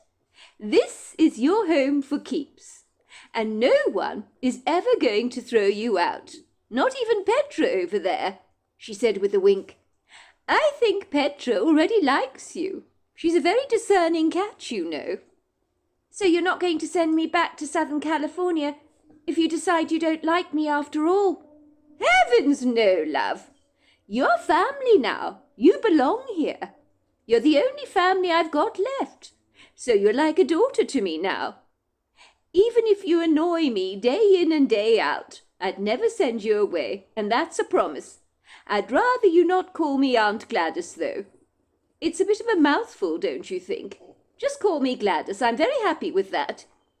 In the short space of time that we've been together, I'm already beginning to enjoy your company very much. So I don't want you to leave, not under any circumstances." "I won't be any trouble, I really promise you, Aunt Gladys. I doubt that, love. Very much I do. I'm sure you'll be a lot of trouble. You're 12 years old, heading straight to your teenage years. And I remember what I was like as a teenager myself. I gave my parents a lot of grief, but they loved me all the same regardless. That's how families are, love. You'll soon learn that. They embrace all the good, the bad, and the ugly. For love does not come with any conditions. The main thing is, love, what I'm trying to say to you is that this house, I want you to always feel is your own. Not that it's a house, of course, it's a trailer. But I want you to feel comfortable here nevertheless, because this is where you belong. And don't worry about foster care or about the system anymore, because you've long since left that behind. So much as you like your very good friend, Mrs. Bott, you won't be seeing her anymore. Not if I have anything to do with it, anyway. Really? I asked, unable to believe how good it felt to hear her saying this. I'm here for keeps? I'm not going to be moved around anymore? You're here for keeps, love, said my great-aunt Gladys with a firm conviction. And so began my incredible relationship with my great-aunt Gladys, who became like a mother to me, and we grew incredibly close, to such an extent that I couldn't imagine my life being without her. I settled into Gladys's trailer as comfortably as a duck to water, and I really felt for the very first time in my young life that I finally belonged somewhere, and the security that cushioned my life gave me a great deal of confidence, something that had been sorely lacking in my early years. I soon got to know all the older people living in the trailer park. Many of them were characters, but my aunt was absolutely right about Mrs. Hawkesgill. The moment she caught sight of me outside Gladys's trailer, she descended on me like a vulture, as she looked at me through dark, curious eyes that failed to hide their inquisitiveness. On that day she was wearing a bright lime green tracksuit.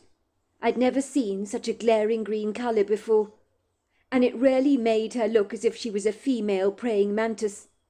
Her long grey hair was braided away from her face, while her dark, wide, bulging eyes studied me as I was bending over my aunt's petunias, trying to clear away some of the dead leaves from the terracotta pots. And when she came up behind me, without my seeing her, I remember getting quite the start. But the moment I saw her, I knew exactly who she was, based on my aunt's fitting description, because she looked to be the epitome of someone who is extremely nosy. And it didn't help, of course, that she had a long, pointy nose that twitched when she talked to me. "So where did you spring from, young lady?" she asked me.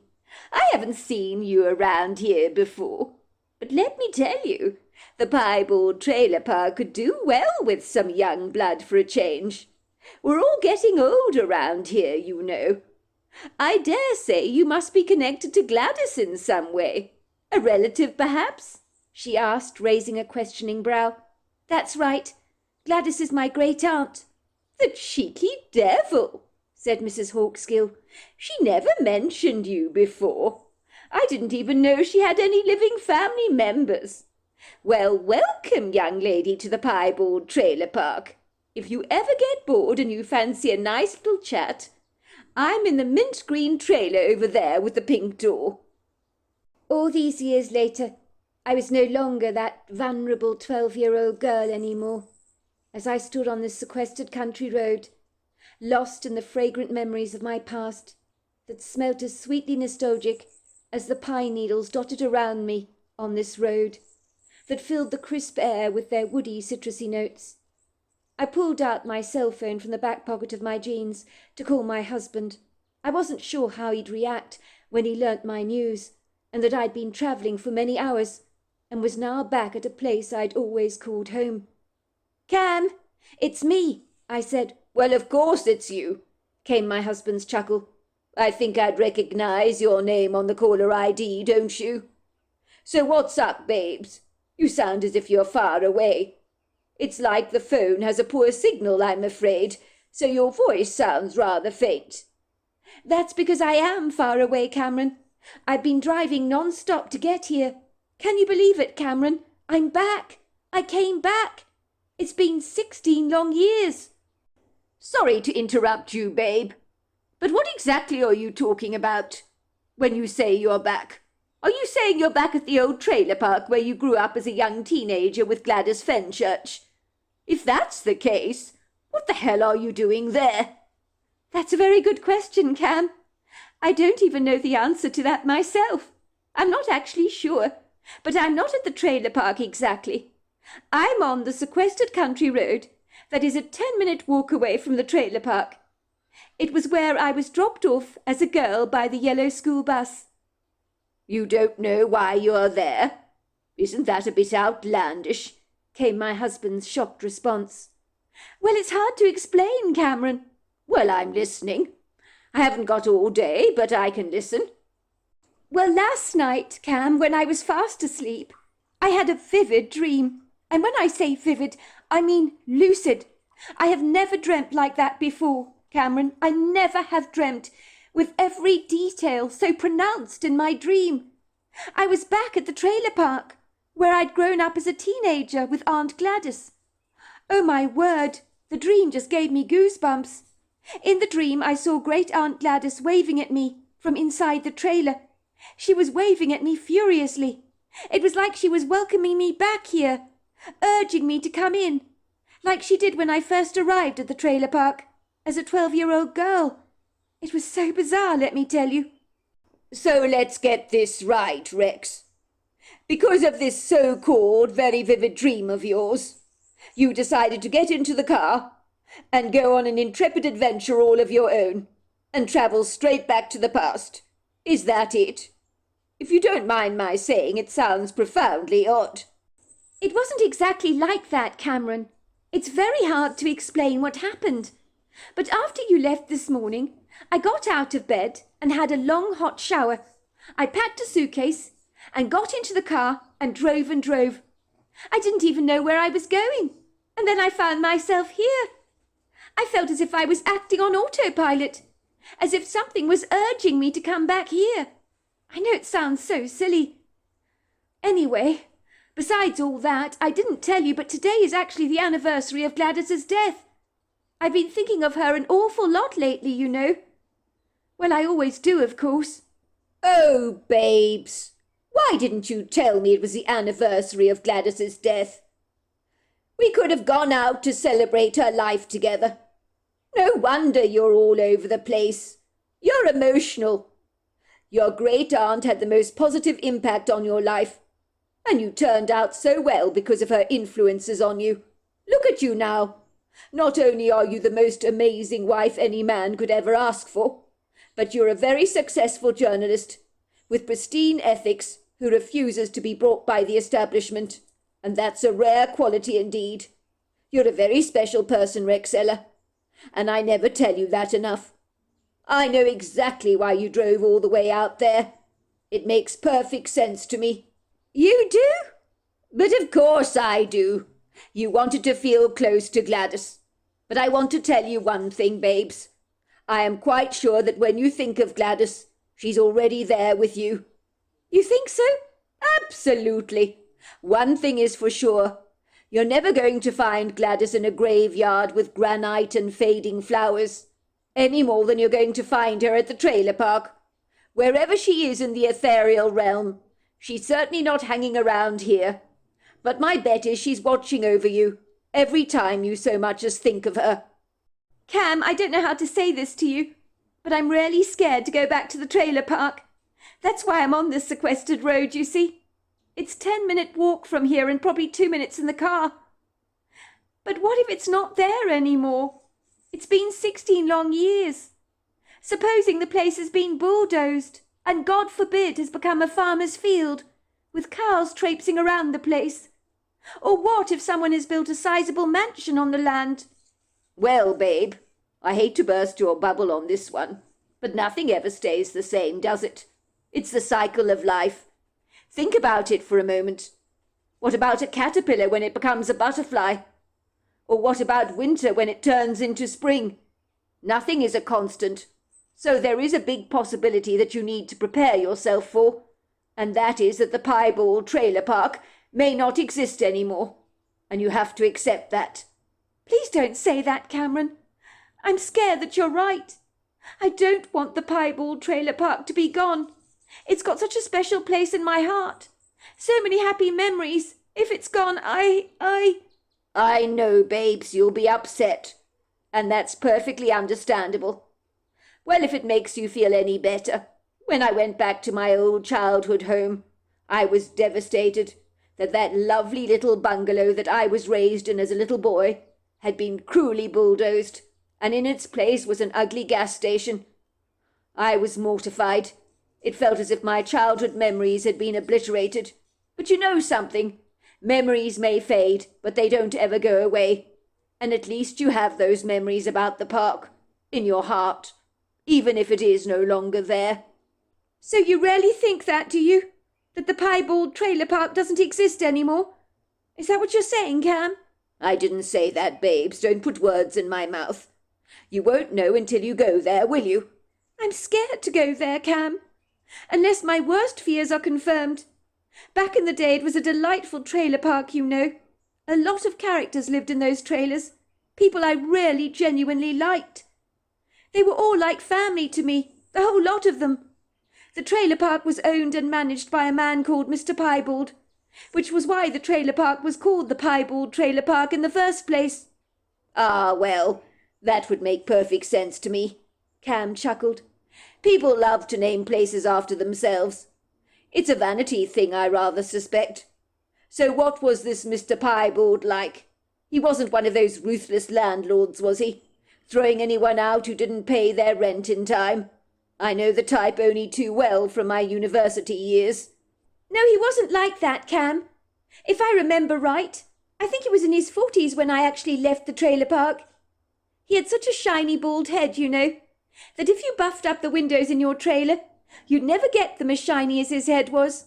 The man had a weakness for pies, so his surname, Mr. Piebald, really suited him. Gladys used to say if you were a bit behind with your rent, that you just had to give Mr. Piebald a big fat piece of homemade apple pie, and he'd overlook any payment delay. That's hilarious. So that means he must be alive today, surely. Well, of course he must be alive. It's only been 16 years since I left the park. I guess he'd be in his late 50s by now, or early 60s. He was quite the character, you know. Everybody liked him an awful lot. He actually lived in one of the trailers at the park. His was a blue trailer with a white door. There were no airs and graces with Mr. Piebald. What you saw with him is what you got, as he wore his heart on his sleeve. I understood Mr. Piebald inherited the Piebald Trailer Park from an uncle of his that he didn't even know existed. And when he got that huge chunk of land, he decided to make a business out of it and turn it into a trailer park. I guess he lived on the money that people paid him for their rentals. He was a simple man, you see, who probably had always lived hand to mouth until he inherited the land. Before he became a landowner, well, he was an odd jobs man, doing little jobs for people around the place. He told my Aunt Gladys that he'd never been ambitious, which was why his ex-wife left him, I suspect. I guess she didn't fancy living in a trailer park for the rest of her life. What makes you say that? Maybe she did like the simple life, as much as Mr. Piebald did, but maybe she didn't like her husband very much. No, it wasn't Mr. Piebald. It was definitely the trailer park she didn't like. Her name was Gertie. She was so full of herself, inflated ego, if you know what I mean. She looked down on everyone at the trailer park, as if she thought she was a superior species. I think she wanted Mr. Piebald to sell the Piebald Trailer Park and buy her a lovely little house in the countryside. She thought she'd be able to persuade him to do just that, but it never happened. You see, Mr. Piebald loved an easy-going, carefree way of life, and a minimum amount of responsibility, and Gertie hated that. He insisted in living in their humble little trailer, and that infuriated her. I remember very vividly one day me and Aunt Gladys heard this hair-raising screeching sound. Let me tell you, it scared the bejesus out of me, Cameron. I was sleeping in my bed at the time, and had woken to this loud caterwauling noise. And my Aunt Gladys said, "What on earth is that?" We thought someone's dog was being attacked by a coyote or something, and we rushed to the door of our trailer to see what was going on. There she was, Gertie, still in her curlers, She was wearing her slippers and pyjamas. I don't think she cared that anyone was watching her, and that she had woken up the entire trailer park. Perhaps she enjoyed having an audience, as everyone in the trailer park was standing outside their trailers watching what was going on. Mrs. Hawkskill, who was the gossip at the trailer park, well, I suspect the whole drama was orgasmic to her. I remember Aunt Gladys said to me, "Who needs a television when you can open your front door to watch a drama like this unfold before your very eyes?" And believe me, there was quite a lot of drama going on that morning. So what happened? Let me guess. Gertie threw a hissy fit. Something like that. Poor Mr. Piebald. I felt so desperately sorry for him. The caterwauling sound was actually coming from Gertie. I didn't believe it was possible for a human being to make a noise like that. Never heard anything like it before or since. Gertie was glaring at Mr. Piebald. "I've had enough of you, Emmett! Enough of you! You hear me? You're a loser! A complete loser! And God only knows why I married you! I must have been completely mad!" "You echo my sentiments too, my darling. I ask myself that all the time. Why on earth did I marry her? The feeling's mutual. I've had enough of you as well." "What the hell is wrong with you, Emmett? Why can't we move away from this awful, god-awful place? Why do you have zero ambition? I don't want to live in a bloody trailer all my life, I'll have you know. I'm much better than that, and all these dreadful losers that live in these trailers. I've put up with this for long enough. But you're always the same, aren't you? You never change. You don't want to enhance our standard of living, do you? And we can change our standard of living if only you would sell this place. I live in a space where there isn't enough room to swing a cat, and you don't even care about that. You expect me to live in this trailer park for the rest of my damn life. I'm not going to live like this a moment longer. You hear me, Emmett? I won't put up with this." And with that she pulled her slippers off her feet. I think she wanted to throw something at her husband, and her slippers were the closest thing at hand. She threw them at him, and then marched defiantly into the trailer, bringing out a black bin bag full of her own clothes. She jumped into her red Mini Cooper and was gone. We never saw her again after that. Mr. Piebald got a divorce from her, and he blossomed once she was out of his life. He really did. He swore blind after that he'd never ever marry again, and as far as I know, he never did. "Well, I can't say I blame him," chuckled Cameron. "I must say the man sounds like he could be quite set in his ways. So based on what you've just told me, there's a very strong possibility that the trailer park may well still exist. And who knows, Mr. Piebald might still be there." Cameron's casual words suddenly made me feel euphoric. "You really think so?" I asked. "You think there's a strong possibility he could still be there?" "Well, 16 years isn't as long as you think, you know. But don't get your hopes up, love. I don't want you to get crushed. But there is no point harping on whether it does or does not exist, the trailer park, I mean. You can find out now. You're there, you might as well do just that. How long are you planning to stay in the area? Or are you going to return home after you've seen what you wanted to see, whatever that is?" "I don't know, Cam. I'll keep you posted. Let's just say I will see you when I see you, and I don't know when that will be." As I ended the phone call, I climbed back into my gold SUV and took the right-hand turn at the end of the road rather nervously. I drew in a huge sigh of relief when the old sign for Piebald Trailer Park was still there, where it had always been. Could I dare to hope that the trailer park still existed? If the sign was up, it could mean the trailer park was still there. I drove rather gingerly down the long windy road through the trees, and gasped when the trees opened out into a very large expansive field, dotted with so many trailers, with the woods on one side and the Olympic mountain range on the other. Nothing had changed. Everything was exactly as I remembered. The trailer park existed. The bright-coloured trailers had been well maintained over the years. They were still brightly painted in their cheerful colours, which made me wonder if Mr. Piebald was still around. He had to be, surely. There was no activity around any of the trailers at that time of the day, which wasn't altogether surprising. I did notice a decrepit old man sitting outside a purple trailer with a pink door. He was seated on an Adirondack chair and smoking a pipe very casually. He looked up at me through his crinkled, bright, cheerful-looking eyes and gave me a friendly nod, and I returned the favour. I then drove straight up to the blue and white trailer, which had once belonged to Mr. Piebald. Was he still around, I wondered? There was a green Land Rover parked outside Mr. Piebald's trailer home, and I recognised that Land Rover. I knew it belonged to Mr. Piebald. If the Land Rover was parked outside his trailer, then it must mean that he was still very much around. My heart began to skip in my chest excitedly. I climbed out of my car and trotted over to the front door, and before I knocked, the door abruptly swung open, and there was Mr. Piebald, with his shiny head and very cheerful greyish-blue eyes, looking at me. "Bloody hell! Is that you, Rexella?" "It's me, Mr. Piebald. I bet you're shocked to see me." "Well, I am, most certainly. I can't believe it," said Mr. Piebald, wiping his shiny bald head. "I can't believe it. How long has it been since I saw you last?" "Probably 16 years, I imagine." "Doesn't time fly? It always reminds me how old I'm becoming. 16 years. It feels like only the other day since you left. And what brings you here, Rexella?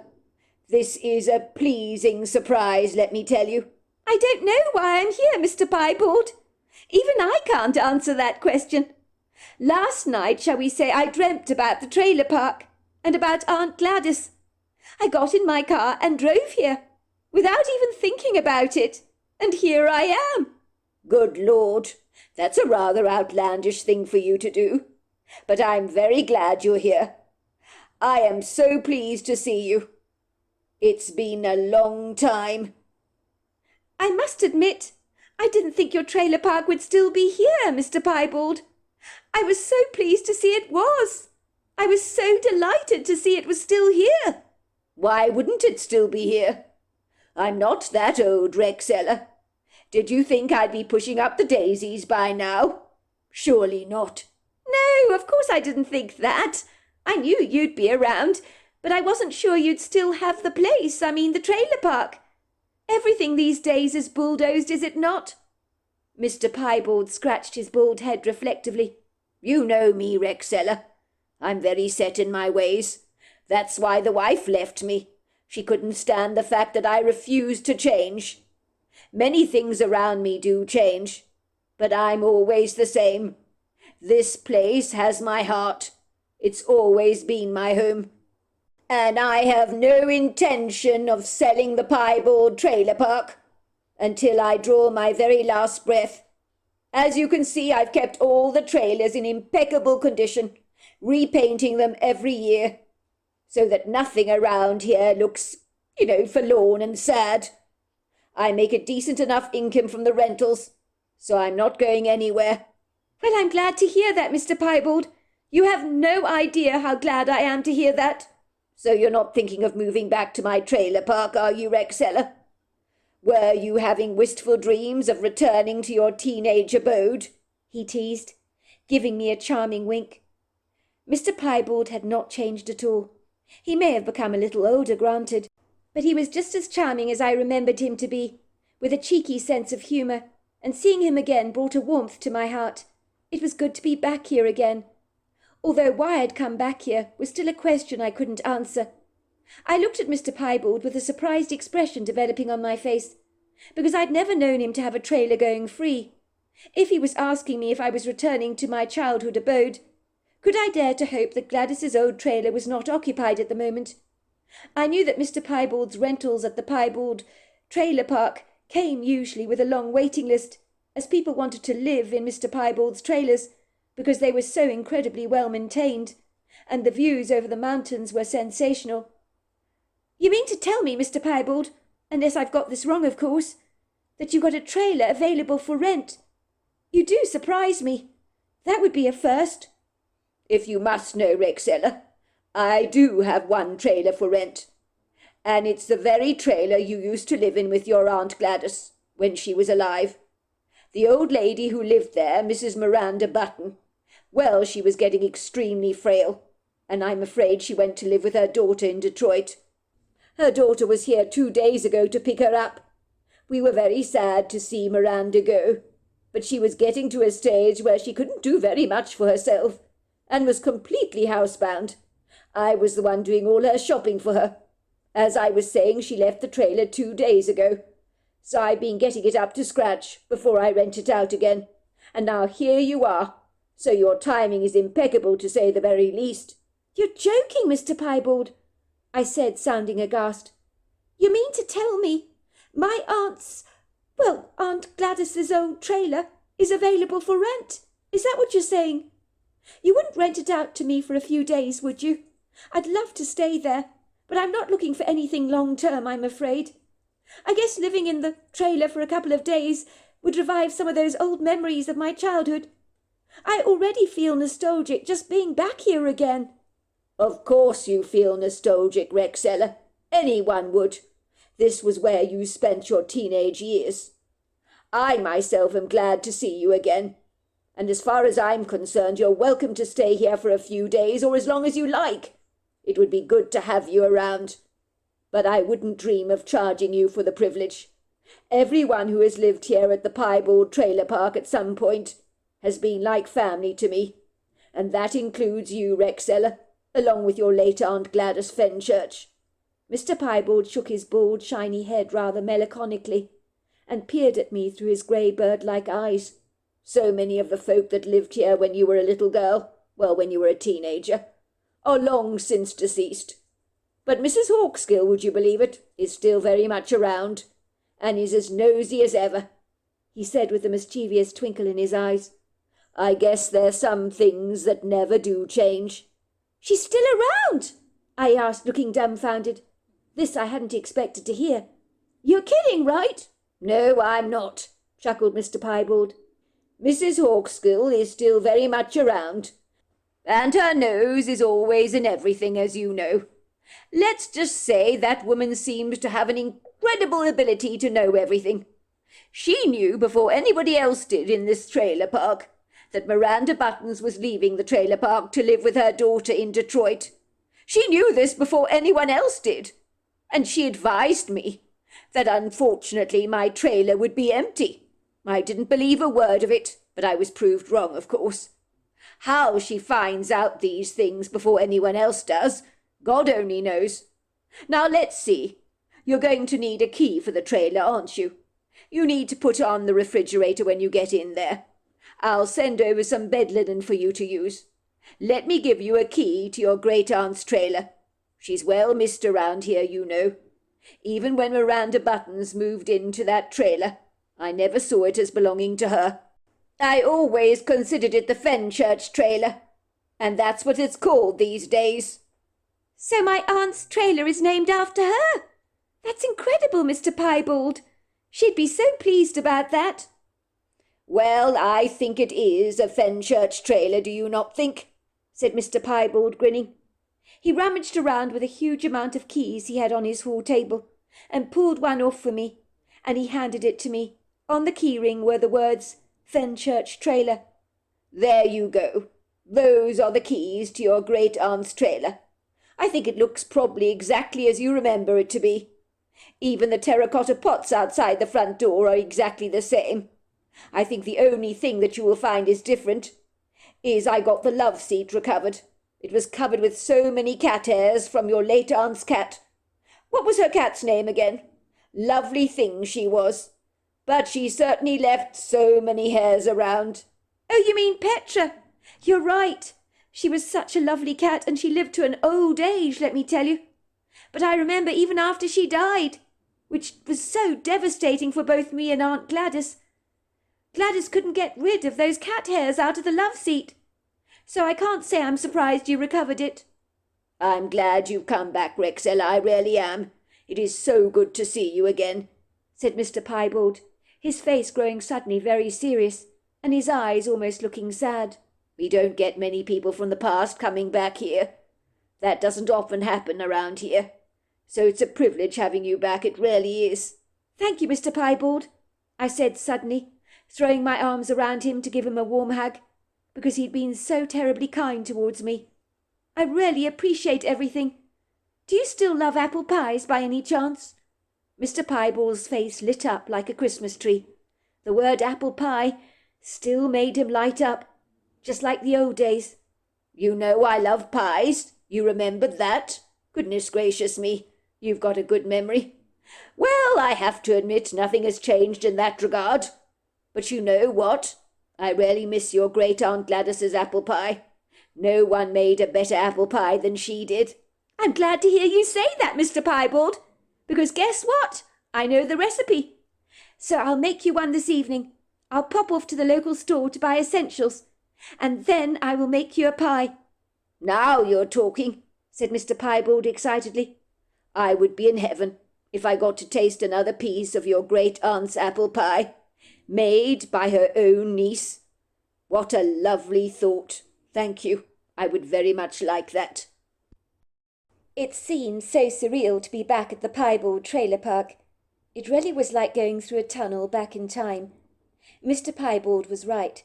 The trailer that had belonged to my great-aunt Gladys had not changed terribly much. And even though the love seat had been recovered, it had been done so tastefully. But my grandmother's blue and white plaid curtains had long since been replaced by a smart green and gold textured fabric that Aunt Gladys herself would have really liked. I had not realized until now, of course, that all the furnishings that I thought my aunt had owned had actually belonged to Mr. Piebald, who rented out the trailers fully furnished. I marvelled that Mr. Piebald had kept all the trailers so immaculately. There was no sign of rust or peeling paint or any kind of decay. Even those terracotta pots outside Aunt Gladys's front door had been repotted with a fresh display of mixed petunias in pinks, purples and whites, which was very different to the leggy purple petunias on display when I first arrived here as a 12-year-old girl. In my mind's very imaginative eye, I could almost see Great-Aunt Gladys, standing there in the doorway with a huge beam on her face, beckoning me to come into her trailer home. I was almost certain I heard her voice in my head, welcoming me back. I could swear I could smell the scent of lemongrass in the air, but I told myself I was going crazy. I unpacked my suitcase, and then I drove into the nearby town for supplies. I returned to the trailer, only to find that an old woman was sitting on the doorstep, waiting for me. At first I didn't know exactly who she was, but then there was something about her that was stirringly familiar, and then I realized it was Mrs. Hawkskill. She had aged so much in 16 years. She had shrunk considerably, as many old people do, becoming significantly shorter and much smaller. Her creased face was a road map of fine lines, but her dark inquiring eyes looked as shrewd as ever. "Rexella!" she cried out in delight, rising up from the step.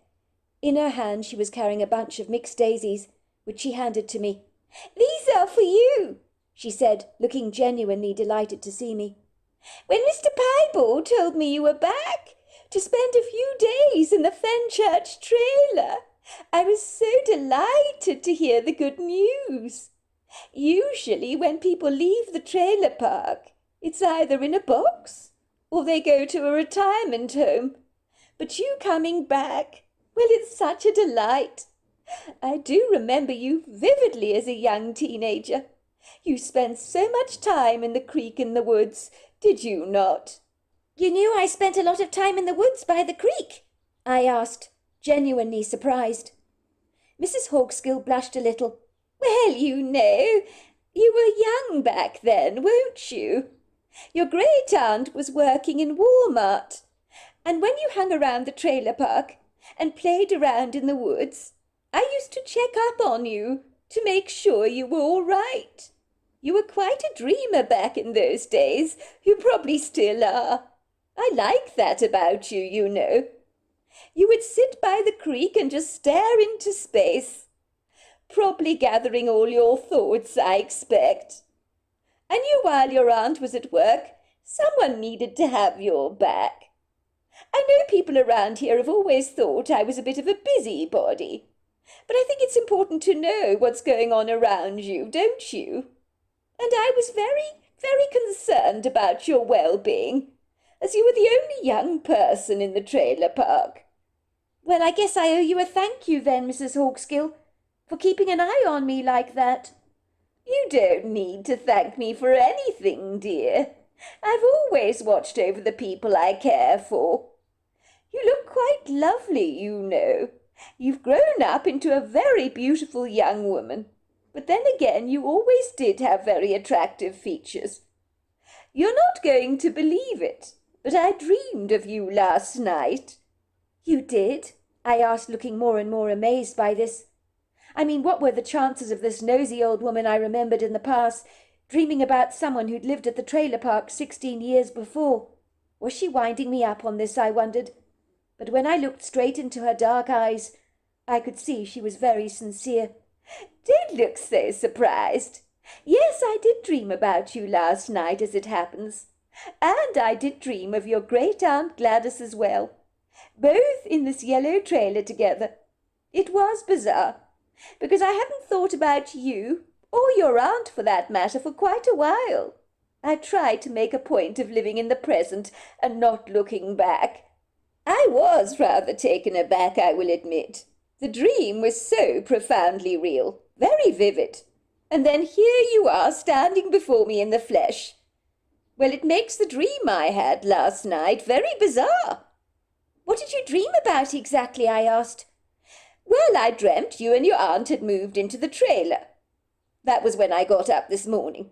And I was thinking about that dream a great deal, you know. I told myself I was being ridiculous because your aunt was long since dead, and you had moved far away from the trailer park. But then I saw Mr. Piebald just a short while ago. He told me you were staying here for a few days. Well, I couldn't believe it, could I? So I waited here by the step to see when you were, going to come back, because Mr. Piebald told me you'd gone to town. Why did you come, if you don't mind my asking you? Were you passing through the area or something? No, absolutely not. I just got into my car and drove here on a spontaneous impulse that was so abstract. So I don't know the answer to your question, Mrs. Hawkskill. I really don't. Maybe you were called here by your late aunt. I always feel as if she's still very much around, you know. It's a sixth sense, you could say. But I'm not sure that she ever left this place. On the day she died, I was the one that found her in the trailer on her bed. She looked as if she was fast asleep. But when I checked her vitals, I realized she was a goner. That must have been tough for you, Mrs. Hawkskill. I heard about that. It must have been upsetting for everyone around here. Well, she was very peaceful in her death, you must know. I never felt she was really gone, though. Not really. As strange as it sounds, because I could swear I felt her presence, and I still do, very much, you know. Well, it's funny you should say that, I admitted. I've never believed in ghosts and airy-fairy stuff like that. But when I came here today, I did feel as if Aunt Gladys was very much around. I was expecting the trailer to feel abandoned, empty, a little lost, but it didn't feel like that at all. It felt like I'd come straight back home, which was profoundly weird. Well, that doesn't surprise me at all.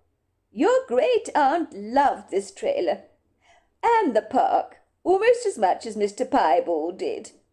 And does, of course. So if her spirit is wandering around here, I wouldn't be remotely surprised. And your also feeling her presence confirms what I have suspected all along, that she never left this place. Or if she did, she keeps coming back here. It is good to see a familiar face again. A lot of the folk renting these trailers around here are new people, and while I like them very much, I miss so many of my old friends from the past, many of them that have sadly passed on. It was later that night that I happily returned to my old bedroom, my old familiar bedroom in the trailer. The bed was so perfectly made up, with brand new sheets that had been provided for me by the generosity of Mr. Piebald himself, who had gone to the ends of the earth to ensure my stay at the trailer park was completely comfortable. Even Mrs. Hawkesgill had gone to the trouble of making me a chicken casserole. It was like both Mrs. Hawkesgill and Mr. Piebald were delighted to have me back, and in truth I was happy to be here, and I don't mind admitting I shed some nostalgic tears, because it was as if my teenage years had been brought back to life, rather like an old Christmas tree, long since forgotten in the attic, that has been brought out again and redecorated in a celebratory capacity. Of course, when I told my husband Cameron that the Piebald trailer park was still very much around, and the trailers were exactly the same as I remembered, all still painted in their unique colour schemes, and although old, were in perfect condition.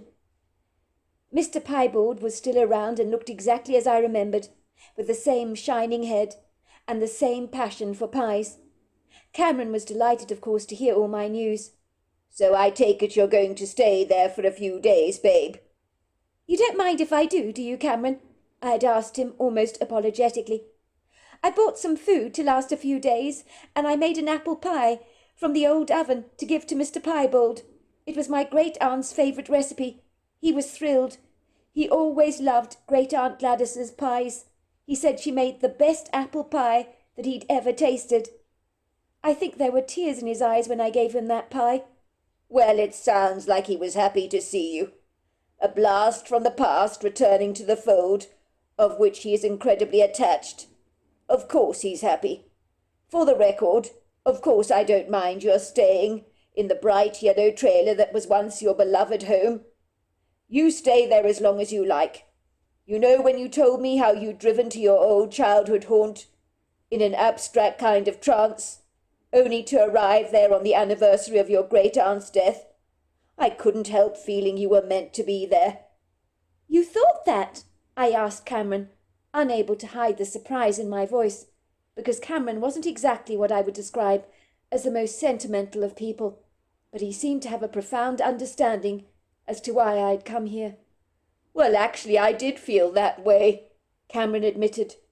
Let's just say some things in life are just meant to be, aren't they? Maybe you have some unfinished business to resolve within yourself that you're not even consciously aware of. Maybe going back to your childhood home helps you close the door on your past. One thing I understand about human beings is we're all decidedly complicated. Sometimes we do inexplicable things we don't even understand. But I can't shake off this funny feeling I have that you're meant to be there. It's funny you say that, Cameron, because I bumped into old Mrs. Hawkesgill, would you believe? She's still very much around, older and a lot smaller than I remember her to be. But she's got the same dark, curious eyes, and is as shrewd as ever. You won't believe it, Cameron, but she dreamt about me last night. Her dream was so vivid. So imagine her surprise when she realised I'd come here, and she was seeing me in the flesh. Well, stranger things have happened, said Cameron. Anyway, enjoy your stay, babes. After my phone call with Cameron, I couldn't shake off the feeling that yes, he was right. I was meant to be here. As if coming back to my great-aunt's trailer again had almost been divinely appointed. I happily sunk into my sheets and rested against the soft pillows, and felt as if I was a little girl again. I drifted off and found myself back to my teenage years. I was 13 at the time, and could see myself running through the trees of the Piebald Woods, eager to get to the creek. I was feeling so pleased because it was a Friday afternoon, and I didn't have to worry about any homework, but at the same time I was feeling sad and despondent about the unfortunate altercation I'd had with my best friend, which had left a nasty taste in my mouth, because I hated discord of any kind. I had returned home from school earlier than expected. My Aunt Gladys was still working at Walmart at the checkout there, and it would be a while before she returned. I knew I wanted to spend some time in the woods while she was away, which is what I always did when I returned home from school if I got the opportunity. I found myself happily sitting by the creek. I was trying to forget about the argument I'd been having with my best friend Helen Fletcher, who had nicked a packet of her father's cigarettes and tried to encourage me to have a smoke in the school playground behind the old sycamore tree. I had refused her as diplomatically as I could, but she wasn't pleased. I didn't want to try anything that could ultimately lead to me becoming addicted, as addiction ran in my family. Nor did I want to get caught doing something at school that would ultimately lead me to getting into serious trouble, as no one was allowed to smoke at school.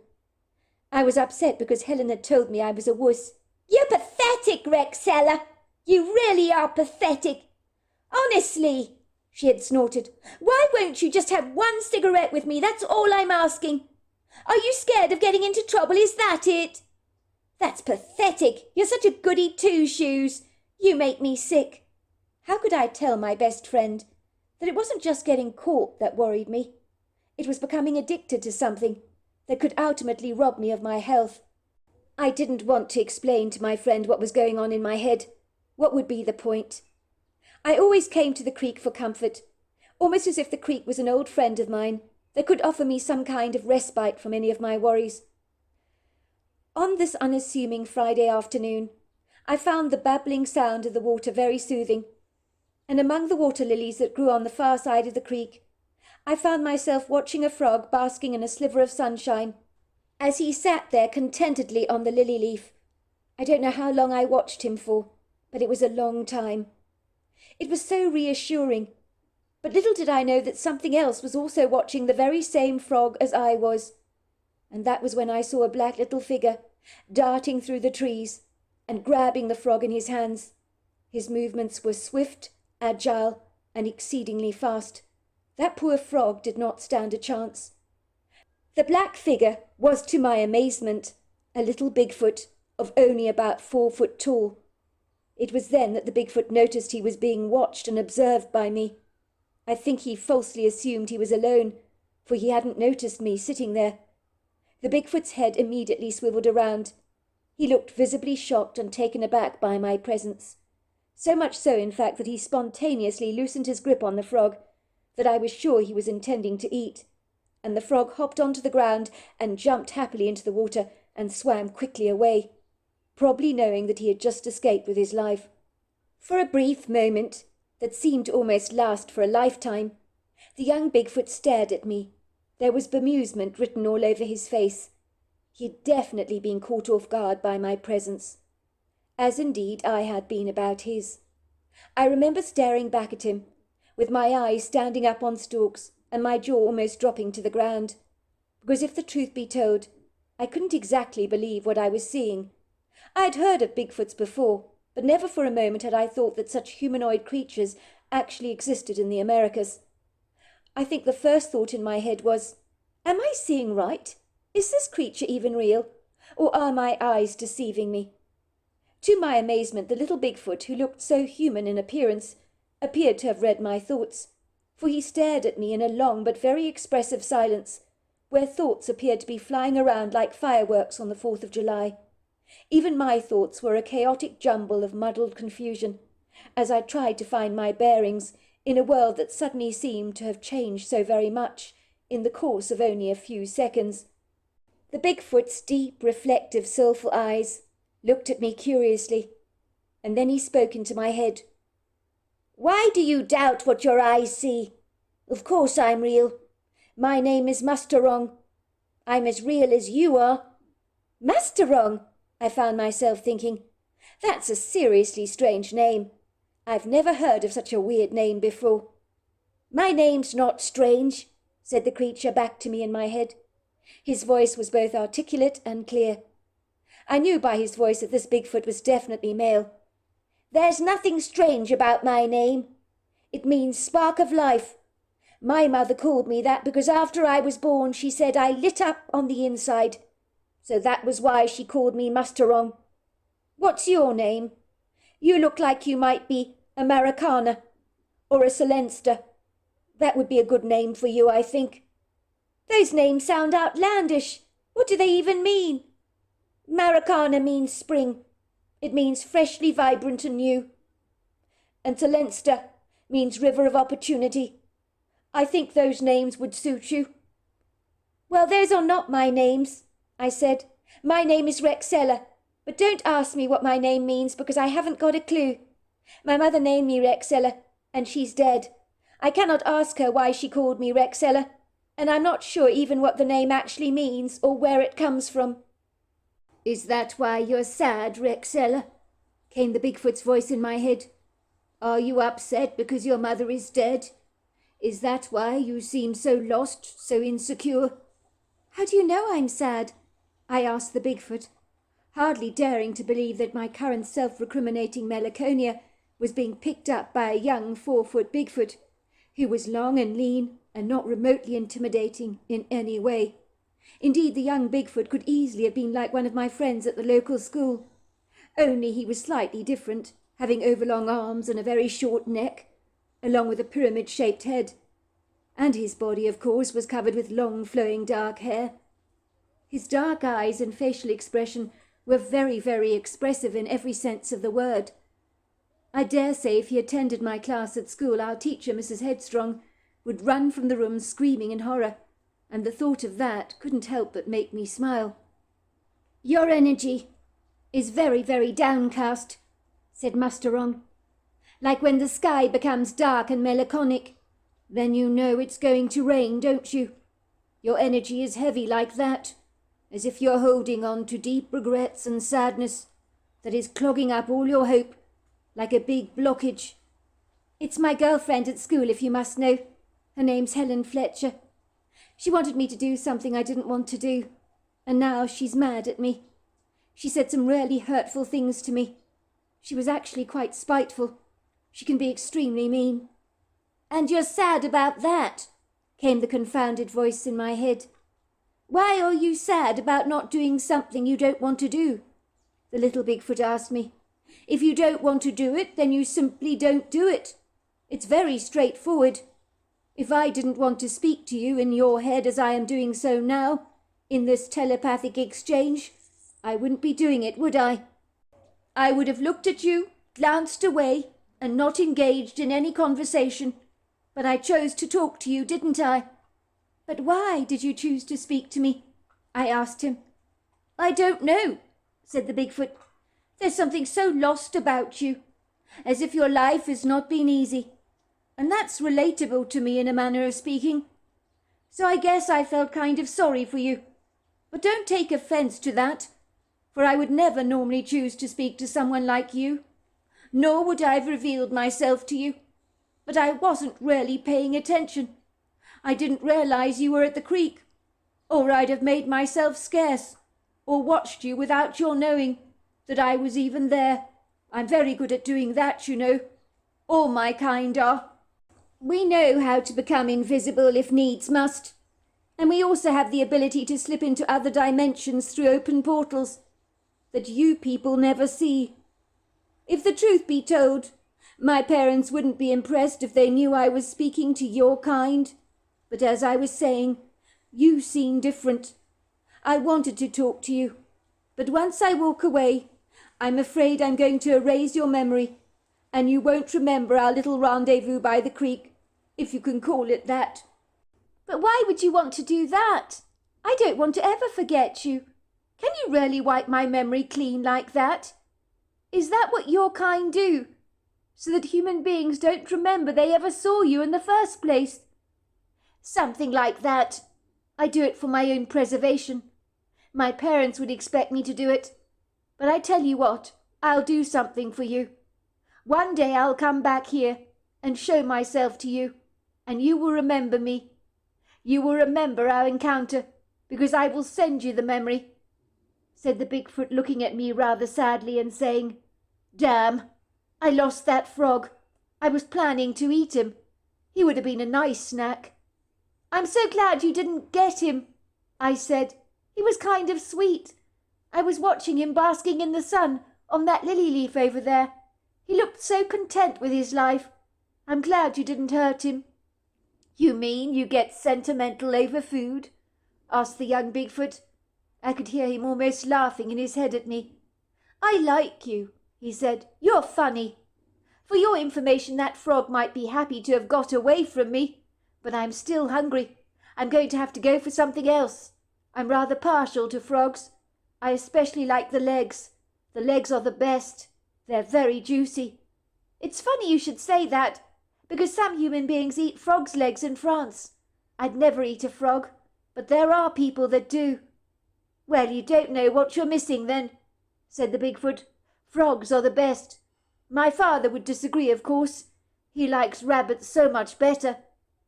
All of a sudden the little Bigfoot jumped into the creek and vanished from my sight. His head suddenly re-emerged from the water, rather like a seal peeking up through a hole in the ice. The Bigfoot was carrying a great big fish in his hands. He steadily climbed out of the water, shaking his soaking hair like a great big dog.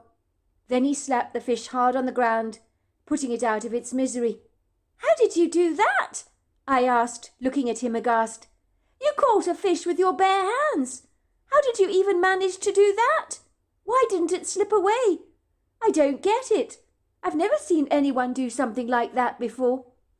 "It's pretty easy, when you know what you're doing. You've got to be quick on the uptake, that's what I find. You grab the fish in advance time. And there is a technique in the way you hold the fish. On the scales, you push against them, so it doesn't easily slip away." "But what does that mean exactly? What do you mean you grab a fish in advance time? I don't understand that." The little Bigfoot appeared to be chuckling. He walked towards me and sat down next to me on the bank of the creek. He was so close to me I could actually see the rise and fall of his chest underneath his dark hair that was completely soaked. He began to steadily eat the fish very hungrily, like a banana, and he spat out some of the bones. "Advance time is like stepping forward into the future," said the Bigfoot, "just by a second or so. So you can see where the fish will go as it tries to escape your clutches.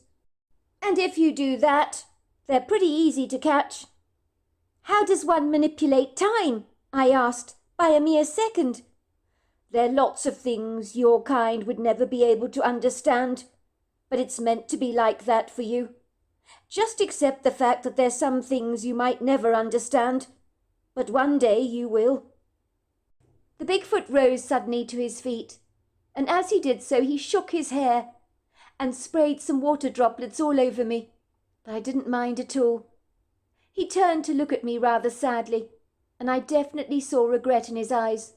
"I'd like to talk to you for longer, I really would, but I need to go. If my father saw me talking to you, he wouldn't be pleased, and I wouldn't hear the end of it. My father can be very grumpy at the best of times, and he's got a bad temper. You won't remember me when I'm gone, but when the time is right I will send you the memory, and we'll meet again right here in these woods, by this creek. You have my word on that. I look forward to our next meeting in the future." "Please don't go," I cried out. "Please don't go. I really like talking to you." But the little Bigfoot just wandered away and was gone from my sight. And I remember walking back to my great-aunt Gladys's bright yellow trailer with its blue front door and bumping into Mrs. Hawkskill, who was looking at me with wide eyes. "I saw you at the creek," she said excitedly. "I saw you with a Bigfoot youngling. You were talking to him. I can't believe it." I looked at Mrs. Hawkskill as if she had completely lost her mind, because I had no idea what she was going on about, because the memory of the little Bigfoot that I had only met seconds before had already escaped my mind. I remember returning to the trailer, feeling certain that Mrs. Hawkskill, as sweet as she was going completely mad and had lost leave of her senses. What was all that stuff she was mumbling on about me talking to a Bigfoot at the creek? Honestly, those things weren't even real. I remember feeling so much better about my lot in life, and no longer feeling grievously upset about the argument I'd had with my best friend Helen Fletcher, that miraculously appeared to have resolved itself the very next morning, when she told me she completely understood why I didn't want to smoke cigarettes with her, and she had been wrong to pressurize me. I suddenly sat up abruptly in bed. I was in my late aunt's trailer, as beads of perspiration poured down my face. I had suddenly remembered this day in my childhood, a day I had long forgotten, a day when I'd met a 4-foot Bigfoot called Musterong, and now I remembered him vividly, after so many years. That memory had come rushing back to me, like a paper boat on the water, and I absolutely knew, this was not a dream. This had happened to me. Had Muster Wrong brought me back to the trailer park? Was that why I was here? It was still dark in the trailer as I rose from my sleep. The memory had come rushing back to me. It was like a long-lost photograph you see after many years that suddenly resurrects itself. An ancient memory coming back to life that had been dormant for so long. I glanced at my cell phone. It was 3 o'clock in the morning, very early. Suddenly I was hit with the overwhelming urge to go into the piebald woods, to visit the creek, and it had to be now. I couldn't wait.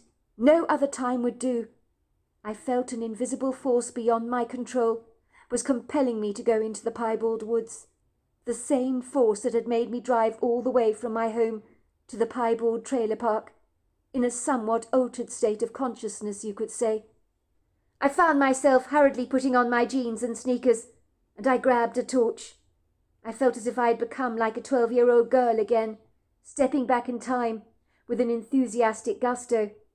If my whole body had suddenly become a small teenage form, in that moment I wouldn't have been remotely surprised by that. In a second I suddenly realized why I was here. It made sense to me now. Muster Wrong was behind it all. He had sent me my memory back, as he promised he would. He had guided me back to the trailer park, and now I was about to be reunited with him again. After so many years, he had kept his promise to me. I almost ran through the woods to get to the creek, for the excitement buzzing within me was electric. I could hear crickets and frogs as I ran from Great Aunt Gladys's trailer, over some long grass, and down the trail through the woods that I had frequented so often as a child. The moon was bright, very conspicuous on that night. It shone like a white ball of shimmering pearl, while the glittering stars studded the firmament in a showy, almost boastful display of rhinestone jewels. But I noticed them not. My breathing was fast and furious. My flapping heart was fluttering wildly, almost as if a colony of monarch butterflies were now roosting in my chest. My sneakers eagerly ran over pine needles, twigs, and fallen leaves, and I noticed not their inconvenience, or the fact that the darkness in the woods had stolen all the moonlight away, so the light of my torch was the only guide that was enabling me to see where I was going, through the labyrinth of tall, lofty trees. The sweet scents of pine needles, intermingled with damp earthen smells, was really uplifting. I saw a pair of yellow eyes staring at me through the darkness. Round and curious they were. I heard a scuffle, and the creature went dashing past me, as quickly as the speed of light, and I rather suspected it was a raccoon, although I couldn't be sure. I was unfazed and undaunted, walking through a dark, somewhat menacing woodgrove in the middle of the night, for my focus was not on how intimidating and inauspicious the woods appeared, but in meeting my old friend again, whom I knew would be decidedly different when I saw him, for he would have grown significantly, I suspected. The woods opened up into a large clearing, where the moon spilled her light generously through the scattered trees. I could hear the reassuring babbling sound of the creek, and the trickle of water running over some of the jagged, obtrusive rocks. I was now back at the creek, back at my old haunting ground, the place where I would sit for many hours, staring dreamily in the water. I drew in a deep breath, and looked around myself to see if I could see anything through the ambiguous dark shadows, but I saw nothing, apart from the Milky Way reflected on the surface of the water. I slapped away a couple of annoying mosquitoes that were trying to feast on my skin, and then with my knees gathered up to my chest, I sat there patiently and waited. I knew Muster Wrong would be here shortly, for that was why I was here.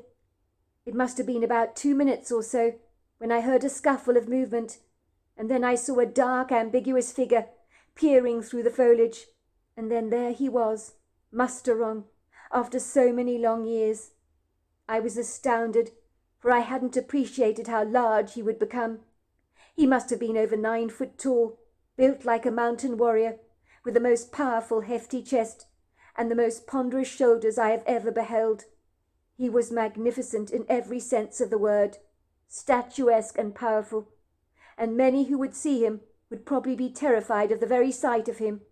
But this was my friend, and although he had changed in leaps and bounds, his face was so much the same, the face that I remembered, soulful and expressive.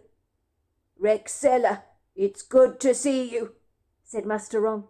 "I told you I would send you back the memory, and this time I will not take it away from you.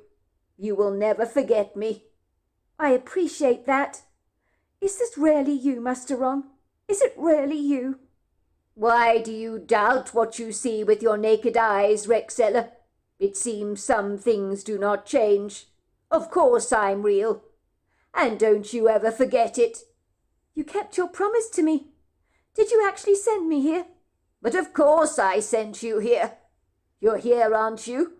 Why else would you be here? It's been a long time, Master Wrong. Time's a funny thing, said Master Wrong. But for me it feels like only the other day when I met you at the creek. I don't eat frogs any more, by the way. Not after I met you that day, I don't. But why not? I thought you said they were your favourite food. You said you loved frog's legs. Master Wrong chuckled. I guess your sentimentality rubbed off on me in some way. After I met you at the creek, I've never been able to eat a frog again. I've got kind of fond of them, you could say. Master Wrong sat down next to me by the creek, and we talked for ages and ages, until the dawn finally broke.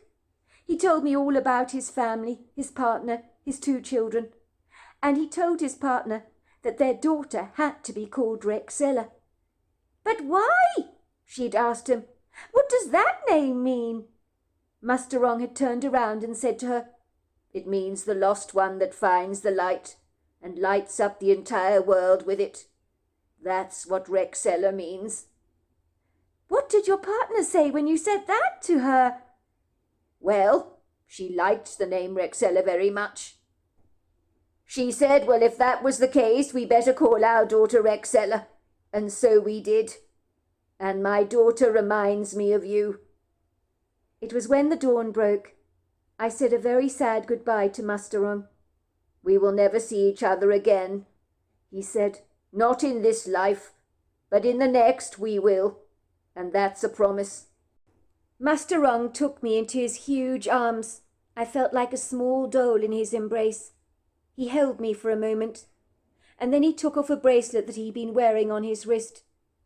I made it for you to wear, to put around your neck, he said, and then he put it on me. It was so beautiful. It looked to be like woven grass. We finally said our goodbyes, and when the light of the new dawn had broken, I stumbled back to the yellow trailer, and who should I bump into but Mrs. Hawkskill. That woman's nosiness was insatiable. You were looking for him, weren't you, dear? She said excitedly. Did you see him? Your Bigfoot friend? Was he there? All grown up by now, I imagine. I looked at Mrs. Hawkskill straight in the eyes and said, I can't think what you're talking about, Mrs. Hawkskill. Bigfoot? Do those creatures even exist? And with a skip to my step, I walked straight back to the trailer, where I enjoyed a couple more days at the trailer park, and finally returned home, knowing that I would never forget the real reason I went back to Great Aunt Gladys's trailer. So there you are. That's my story. Well, hello there. I hope you enjoyed the Omnibus edition. We've got many more coming our way for you to listen to. Sending you love wherever you are in the world, in North America, Canada, Kenya, wherever you may be. I send you lots and lots of love. Thank you for listening to my Omnibus, and I really do hope you enjoyed it, because that's the whole idea about it, is to give you some interesting stories to listen to. So until next time, goodbye and good night.